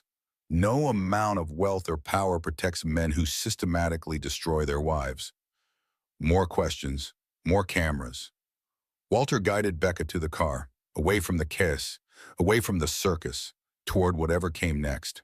In the car, Becca finally spoke. Is it real? Did that actually happen? It happened. You won. Not just the money, the validation, the recognition that what Grant did was wrong, cruel, unforgivable. Will he appeal? Probably, but the evidence is overwhelming. No appellate court will overturn this. Grant Morrison destroyed himself. With his own words, his own actions, his own admissions. Becca leaned back in the seat, closed her eyes, let the reality sink in. She was rich now, $36 million. More money than she ever imagined. More money than she needed, more money than made sense. But it was not about the money, never was. It was about being heard, being believed, being validated. About Emma's death meaning something beyond just clearing the way for Grant's convenience. The media circus lasted 3 days. Headlines everywhere. Tech CEO ordered to pay 90% in emotional cruelty case. Judge rules hoping for wife's miscarriage voids prenup. Morrison versus Morrison, when betrayal meets justice. Grant's company stock plummeted. The board demanded his resignation. He fought it, lost. The man who had everything now had $4 million and a reputation that was radioactive. Vanessa got a restraining order. He violated it, spent 2 nights in jail. Humiliation, compounding humiliation. The fall from grace was complete, public, permanent. Becca watched from a distance. Not with satisfaction exactly, just with recognition. The mask finally slipped completely. Everyone could see what she saw, who he really was beneath the polish and performance. 3 months after the judgment, Becca sat in her new apartment. Not a penthouse, something smaller, manageable. Hers, 1,200 square feet, 2 bedrooms, hardwood floors, natural light. A place that felt like home instead of a showcase. The walls were still mostly bare. She was taking her time, choosing carefully, building intentionally. This was not just an apartment. This was the foundation of a new life. One she designed, one she controlled, one that belonged to nobody but her. Claire visited, brought wine. They sat on the floor because Becca had not bought a couch yet. Old habits, sitting on floors while processing life changes. So what now? Claire asked. I do not know. That is terrifying and wonderful at the same time. You could go back to marketing. You were brilliant at it. Maybe, or maybe something completely different. I have time to figure it out. And money. Enough money that I can take my time, choose carefully, build something that matters. Emma's voice? Yes, I am hiring staff, renting office space, building a real organization. Not just an idea, a place where women can go when they lose pregnancies and marriages simultaneously. When grief and betrayal compound. When they need someone to say, you are not crazy. What happened was real. You will survive this. Claire smiled. She would be proud, Emma. If she could know, she would be proud of what you built from losing her. I hope so. I like to think so. Becca took a sip of wine, her first alcohol in over a year, since before she started trying to get pregnant. It tasted strange, bitter, like freedom and sadness mixed together. Sometimes I wonder what she would have been like. 5 years old, 10, 20. What kind of person? What kind of life? You will always wonder. That is part of it. The not knowing, the never getting to meet her. But I did meet her. For 15 weeks, she was real. Inside me, part of me, I felt her, loved her, lost her.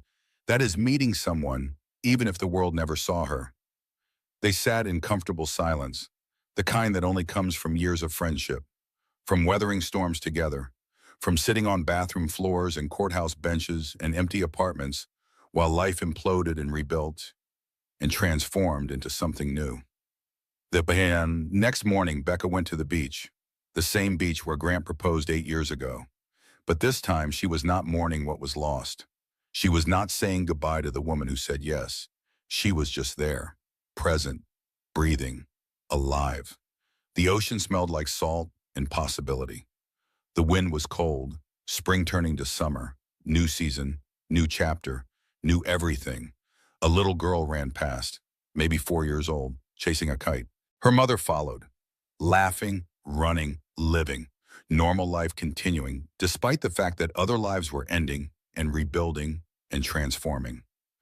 Becca watched them, felt the ghost of Emma, that phantom kick that would probably never go away completely, but it did not hurt as badly now, did not steal her breath, just reminded her, gently, sadly, that love does not require a heartbeat, that loss does not diminish worth.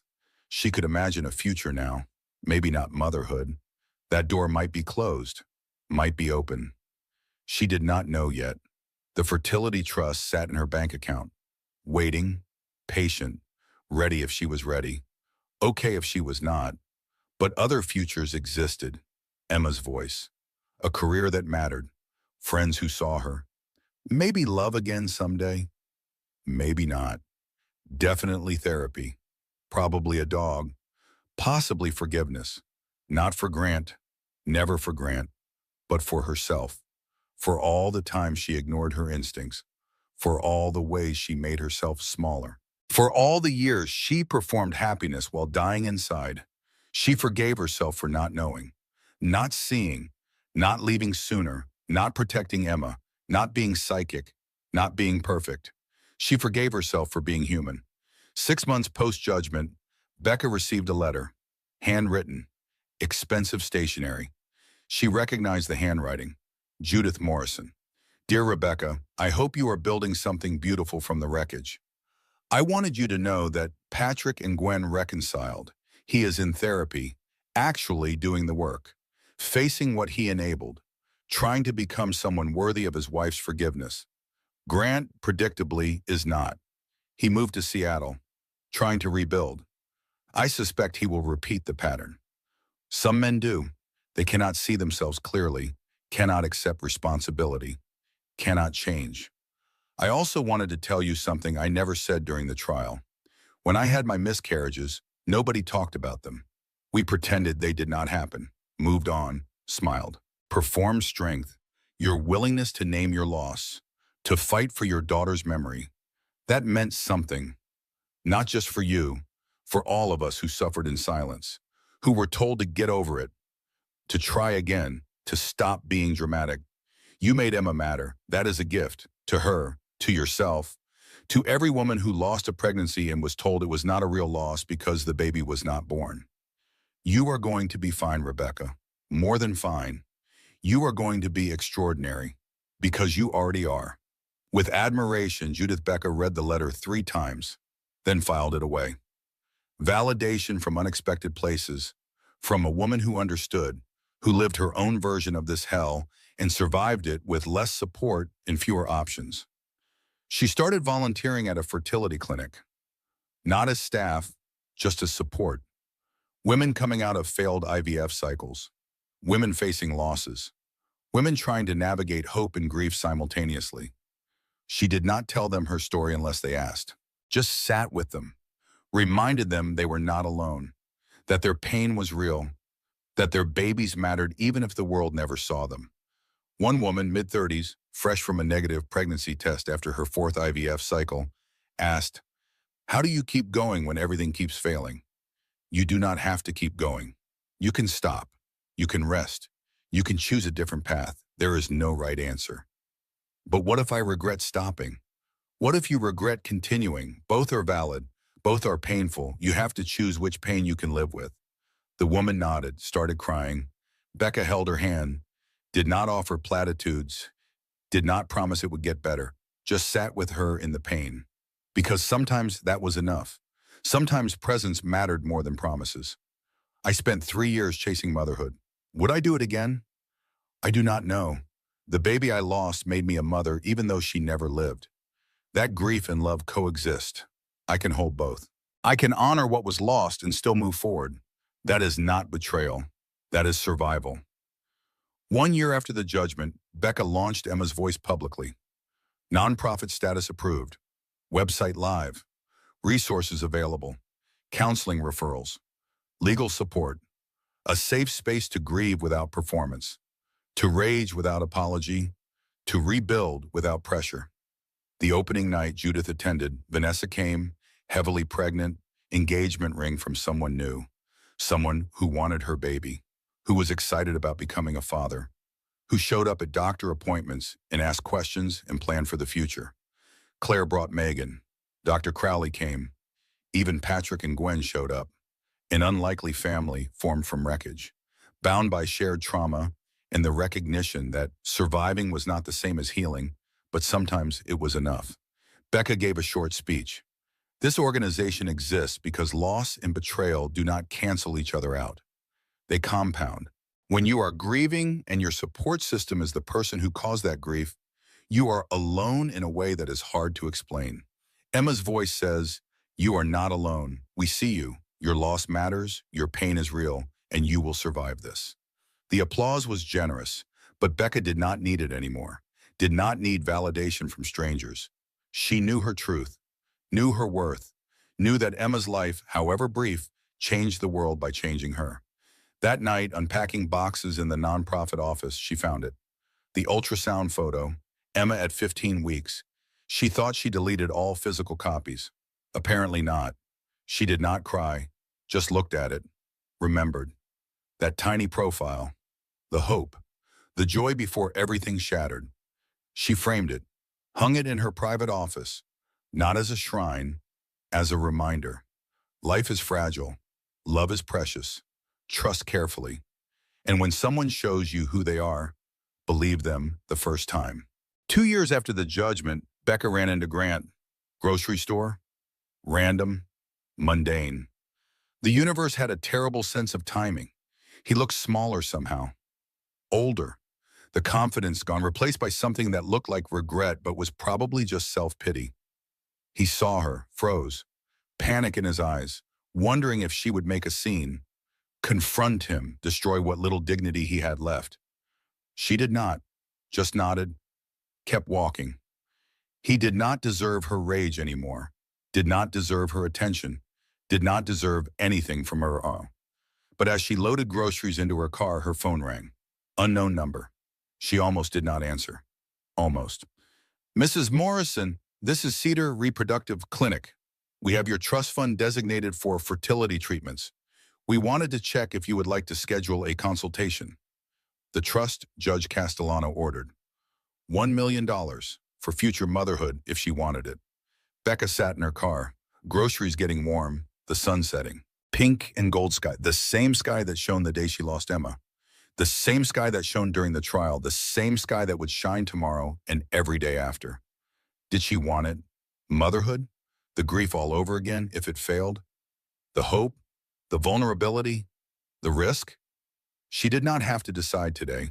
The money would be there. The possibility would be there. Maybe she would use it. Maybe she would not. Maybe she would adopt. Maybe she would foster.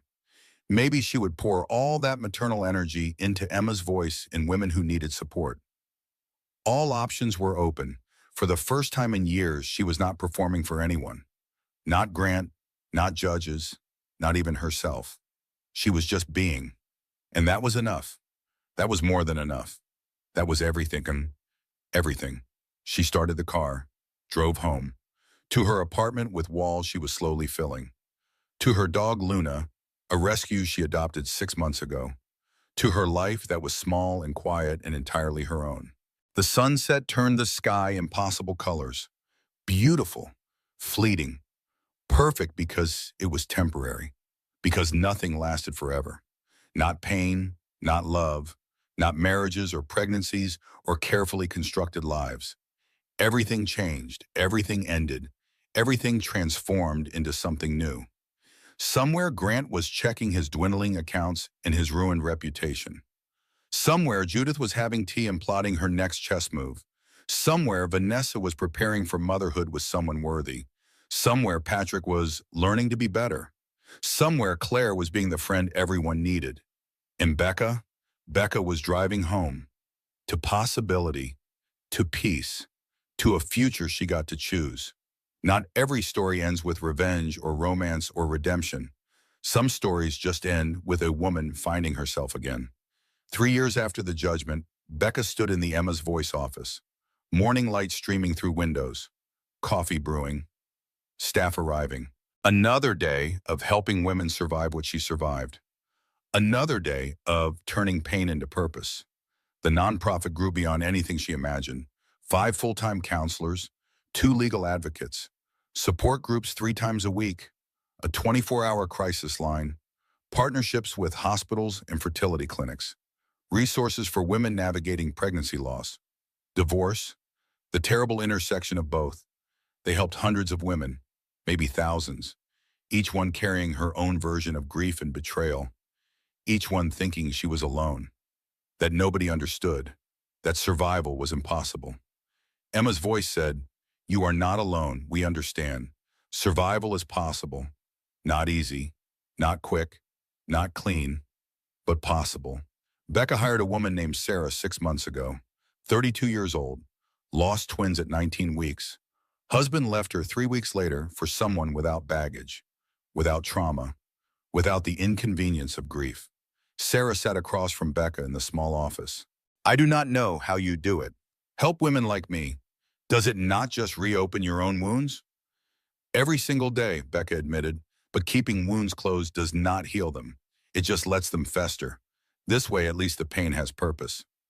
"Do you ever regret it? Fighting so hard? Making it so public?" "No, I regret trusting Grant. I regret not seeing the signs sooner.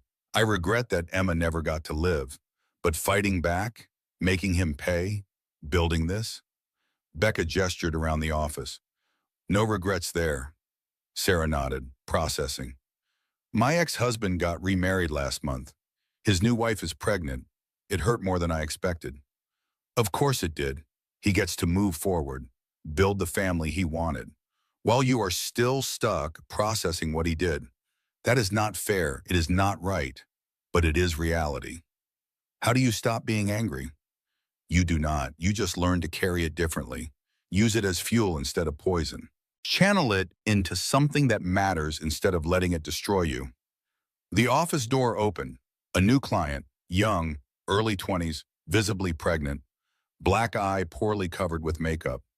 That look of someone drowning who was not sure they wanted to be saved. Sarah stood. "I will take her." Becca watched Sarah guide the young woman to a conference room, watched her offer tissue and water and the thing everyone needed most. To be believed, to be heard, to be told that what happened was not their fault. This was the work. This was what Emma's life bought. Not just a settlement, not just revenge, real change, real help, real women surviving real trauma because someone else survived first and decided to build a rope for others to climb. Becca's phone buzzed. Text from Claire. "Dinner tonight? My place? I have news." News was good. News meant life continuing, evolving, surprising. Becca texted back, "I will bring wine." That evening, Claire's house felt like home. Maybe more than Becca's own apartment. This was where she lived when she had nothing. Where she rebuilt when everything was ashes. Where she learned that family was not always blood. Sometimes it was chosen, earned, built from shared trauma and stubborn love. Megan was there, 19 now, college student, studying social work. Inspired by Becca's story, by watching someone survive and build and transform pain into purpose. "The news," Claire announced, smiling, "is that I am seeing someone." Becca smiled, real smile, not performance. Tell me everything. Claire did. His name was David, divorced, 2 kids, accountant, boring in the best way, stable, kind, present, everything her ex-husband was not. I am terrified, Claire admitted. Terrified of trusting again, of being wrong again, of building something that collapses. That is normal. Trauma does not go away just because you meet someone decent. It makes you suspicious, hypervigilant, constantly waiting for the other shoe to drop. How do you know when to trust again? I do not know. I never got there. But I think it is when being alone feels lonelier than risking being hurt again. When the possibility of connection outweighs the certainty of safety. They ate dinner, drank wine, talked about everything and nothing, normal life continuing. Healing happening quietly, not dramatically, just slowly, one day at a time, one choice at a time, one risk at a time. On the drive home, Becca's phone rang. The fertility clinic again. They called every 6 months, checking in, reminding her the option existed. This time she answered. Hello. Mrs. Morrison, this is Dr. Patel from Cedar Reproductive Clinic. I wanted to check in about your trust fund. We have several options available if you are interested in pursuing the fertility treatments. Becca pulled over, could not drive and have this conversation simultaneously. What are the options? Dr. Patel walked through possibilities. IVF with her own eggs, donor eggs, surrogacy, adoption support. The trust was flexible, designed to support whatever path to motherhood she chose. What would you recommend? Becca asked. That depends entirely on what you want, what you can handle emotionally, what risks you are willing to take. I am 37. If I am going to do this, I need to decide soon. Not necessarily. Donor eggs extend the timeline significantly. But yes, if you want to use your own eggs, sooner is better than later. Becca sat in her car, engine running, heater on. The night was cold, winter coming, always winter, always the cold, always the question of whether to try again or let go. Can I think about it? Of course. Take all the time you need. The trust is not going anywhere. But Becca was going somewhere. Time was going somewhere.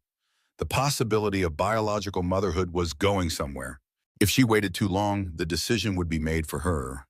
By age, by biology, by the universe deciding she missed her window. She drove home, sat in her apartment. Luna curled up beside her on the couch she finally bought. A dog, not a baby, but something that needed her, something that loved her, something that made her life feel less empty. Was that enough? Was Emma's voice enough? Was building a life of purpose enough? Or did she need to try again? Risk the pain again? Open herself up to the possibility of another loss? She did not know. That was the truth, the hard truth. She did not know if she wanted to be a mother badly enough to risk being destroyed again. The next day, she called Dr. Crowley. Emergency session. She needed to talk this through with someone who understood, who knew her history, who would not judge either choice. I do not know what I want, Becca said. Sitting in the familiar therapist's office, the place where she cried and raged and slowly rebuilt over the past 3 years. Part of me wants to try, wants to be a mother, wants to prove that Grant did not take that from me. But another part is terrified, terrified of failing again, of losing again, of grief and miscarriages and broken dreams. Both feelings are valid, Dr. Crowley said. You do not have to choose right now. You can sit with the uncertainty, explore what each choice would mean, what each path requires from you. But I am 37. My window is closing. Your window for biological children, yes, but motherhood has many paths. Adoption, fostering, step-parenting if you meet someone with kids, mentoring through Emma's voice. You are already maternal, already nurturing. The question is whether you need biological motherhood specifically or if other forms would fulfill that need. Becca sat with that, let it sink in. She was already mothering. Every woman who walked through Emma's voice doors, every Sarah she hired, every Megan she inspired, she was nurturing, supporting, helping people grow. Was that enough? I think I am scared, Becca admitted. Scared that if I try and fail, I will break completely. Scared that I am not strong enough to survive another loss. You survived what should have destroyed you. You are stronger than you think. But strength does not mean you have to keep testing yourself. You can choose peace over proving something. You can choose safety over possibility. Neither choice is wrong. Becca left the session without answers, just more clarity about the questions. Which was something, which was progress, which was better than avoiding the decision entirely. 1 month later, Becca made her choice. She called a fertility clinic, scheduled a consultation. Not for IVF, for something else. She decided to foster, emergency foster care for infants, babies born to mothers in crisis, babies who needed temporary homes while family situations resolved. Short-term placements, days or weeks, not adoption, not permanent, just safe harbor during storms. It was not what she planned, not the motherhood she imagined, but it was motherhood that mattered. That helped real babies, that used her maternal instinct without requiring her to risk pregnancy again. The certification process took 6 months. Background checks, home studies, training, learning about trauma and attachment and how to care for babies while holding lightly, while preparing to let go. Her first placement arrived on a Tuesday evening. 3-day-old girl, mother in rehab, father unknown, extended family searching for placement. Baby needed somewhere safe for 30 days while paperwork processed. Becca held the tiny infant, felt the weight, the warmth, the need.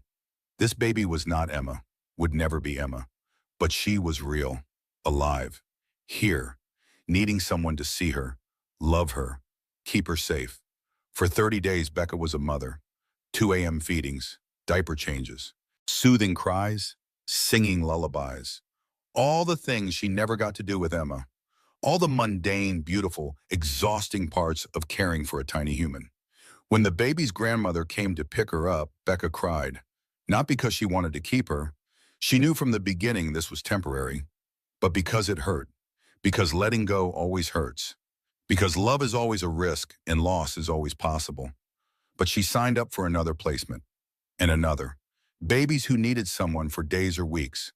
Who needed to be held and fed and kept safe while the world around them burned and rebuilt. This was her motherhood. Not what she planned, not what she dreamed, but real. Important. Enough. 5 years after the judgment, Emma's Voice was a model program. Other cities wanted to replicate it. Becca traveled to conferences, gave talks, helped launch satellite offices. The nonprofit she built from grief was changing lives, saving lives. Making Emma's death means something beyond just tragedy. Grant was a footnote, a cautionary tale. The man who lost everything because he treated people as disposable. His career never recovered. His reputation never healed. He moved from city to city, job to job, relationship to relationship, repeating patterns, never learning, never changing. Becca heard about him occasionally, through mutual acquaintances, through internet searches she should not do, but sometimes did. He was not happy, not successful, not thriving, just existing, just surviving, just paying consequences that never ended. She did not feel satisfaction, just recognition. Some people do not change. Some people cannot see themselves clearly enough to become better. Some people are tragic not because of what happens to them, but because of what they do to everyone around them. Vanessa had her baby, a girl, named her Emma, asked Becca permission first. Becca said yes, said it was an honor, said Emma's name should be spoken, should be carried forward, should remind the world that lives matter even when they end too soon. Judith died peacefully at 75. Heart attack in her sleep. Becca went to the funeral, sat in the back, listened to people praise her philanthropy, her grace, her strength. Nobody mentioned the marriages, the miscarriages, the decades of pain hidden beneath perfect makeup and designer clothes. But Becca knew, carried Judith's truth, the recognition that survival was not always visible, that strength looked like endurance, that some women held broken hearts together with nothing but stubbornness and the refusal to let bad men win. Patrick and Gwen had another baby. Boy, healthy. Patrick was different now. Present, engaged, a father who showed up, who learned from his mistakes, who became worthy of his second chance. Claire married David, small ceremony, just family and close friends. Becca was maid of honor. gave a toast about second chances and chosen family and the courage it takes to risk being hurt again. And Becca kept fostering, kept running Emma's voice, kept building a life that was small and quiet and entirely her own. She dated occasionally, nothing serious, nothing that required her to open up completely, to risk being vulnerable, to trust someone with the broken pieces of her heart. Maybe someday, maybe not. She was okay either way. Learned that happiness was not about romance or motherhood or any single thing. It was about purpose, connection, meaning, impact, building something that mattered from the ruins of what was lost. On Emma's birthday, the day she was born sleeping, the day everything changed, Becca visited the cemetery. A small headstone, just her name and dates. 15 weeks. Too brief, too soon, too much potential lost. She brought flowers, sat on the grass, talked to a daughter who never heard her voice, told her about Emma's voice, about the babies that she fostered, about the women she helped, about building a life that honored her memory by refusing to let her death be meaningless. I did it, baby girl, Becca said. I survived. I built something beautiful from losing you. I turned the worst thing into something good, not because it heals the pain, but because it makes the pain matter. The wind rustled through trees. Birds sang, life continuing, always continuing. Death was not the end of impact, was not the end of love, was not the end of anything except breath. Emma lived forever in the nonprofit bearing her name, in the women who survived because someone else did first, in the babies Becca fostered, in the choice to build instead of break, to create instead of destroy, to love instead of hate. The worst betrayal was not the affair or the cruelty. It was forgetting who she was before Grant, letting him define her, letting his version of her become the truth. The greatest victory was not that he paid, not the settlement, not the judgment, not the consequences. The greatest victory was that she remembered, she reclaimed, she rebuilt. She became someone who survived what should have destroyed her, who built something beautiful from broken pieces, who loved without a heartbeat, who mothered without giving birth, who thrived without revenge. That was enough. That was everything. As Becca drove home from the cemetery, her phone rang. Another placement, 3-week-old boy, parents in crisis, needed emergency foster for 60 days. She said yes, always said yes, because babies needed someone, because she had love to give, because Emma's death taught her that life is fragile and precious and every moment matters. She went home, prepared the nursery, the one she kept ready for placements. Buttercup yellow walls, white crib, rocking chair by the window. The room Emma never used became the room that saved other babies. That gave them safe harbor, that loved them enough to let them go. This was her life, not the one she planned, the one she built from ruins, from rage, from the stubborn refusal to let bad men win. And it was enough. It was beautiful. It was hers. Emma existed. The grief was real. The marriage ended. The rage transformed. And Becca survived. More than survived. She built something new. Something that mattered. Something that would outlast the pain. Something that made Emma's brief life change the world by changing her. Sometimes that is enough. Sometimes that is everything. Not every story ends with happily ever after. Some stories end with a woman standing in the wreckage, choosing to build instead of burn, choosing life instead of bitterness, choosing hope instead of hate, choosing every single day to matter, to fight, to survive, to thrive, to be. That was Becca's story. That was Emma's legacy. That was the truth that emerged from betrayal and loss in the darkest moments of the human experience. You can be destroyed and not defeated. You can lose everything and still win. You can grieve forever and still build a beautiful life. You just have to choose every single day to keep going, to keep fighting, to keep mattering. And Becca chose again and again and again. That was her victory, her justice, her peace, and it was enough. Thank you for staying with me through this entire journey, through the pain, the betrayal, the courtroom battles, and finally, the rebuilding.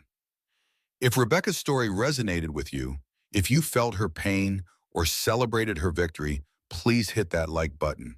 It helps more people find this story, More women who need to hear that survival is possible, that fighting back works, that justice sometimes wins. Leave a comment below. Tell me what you thought. What surprised you? What made you angry? What gave you hope? I read every single comment. Your stories matter.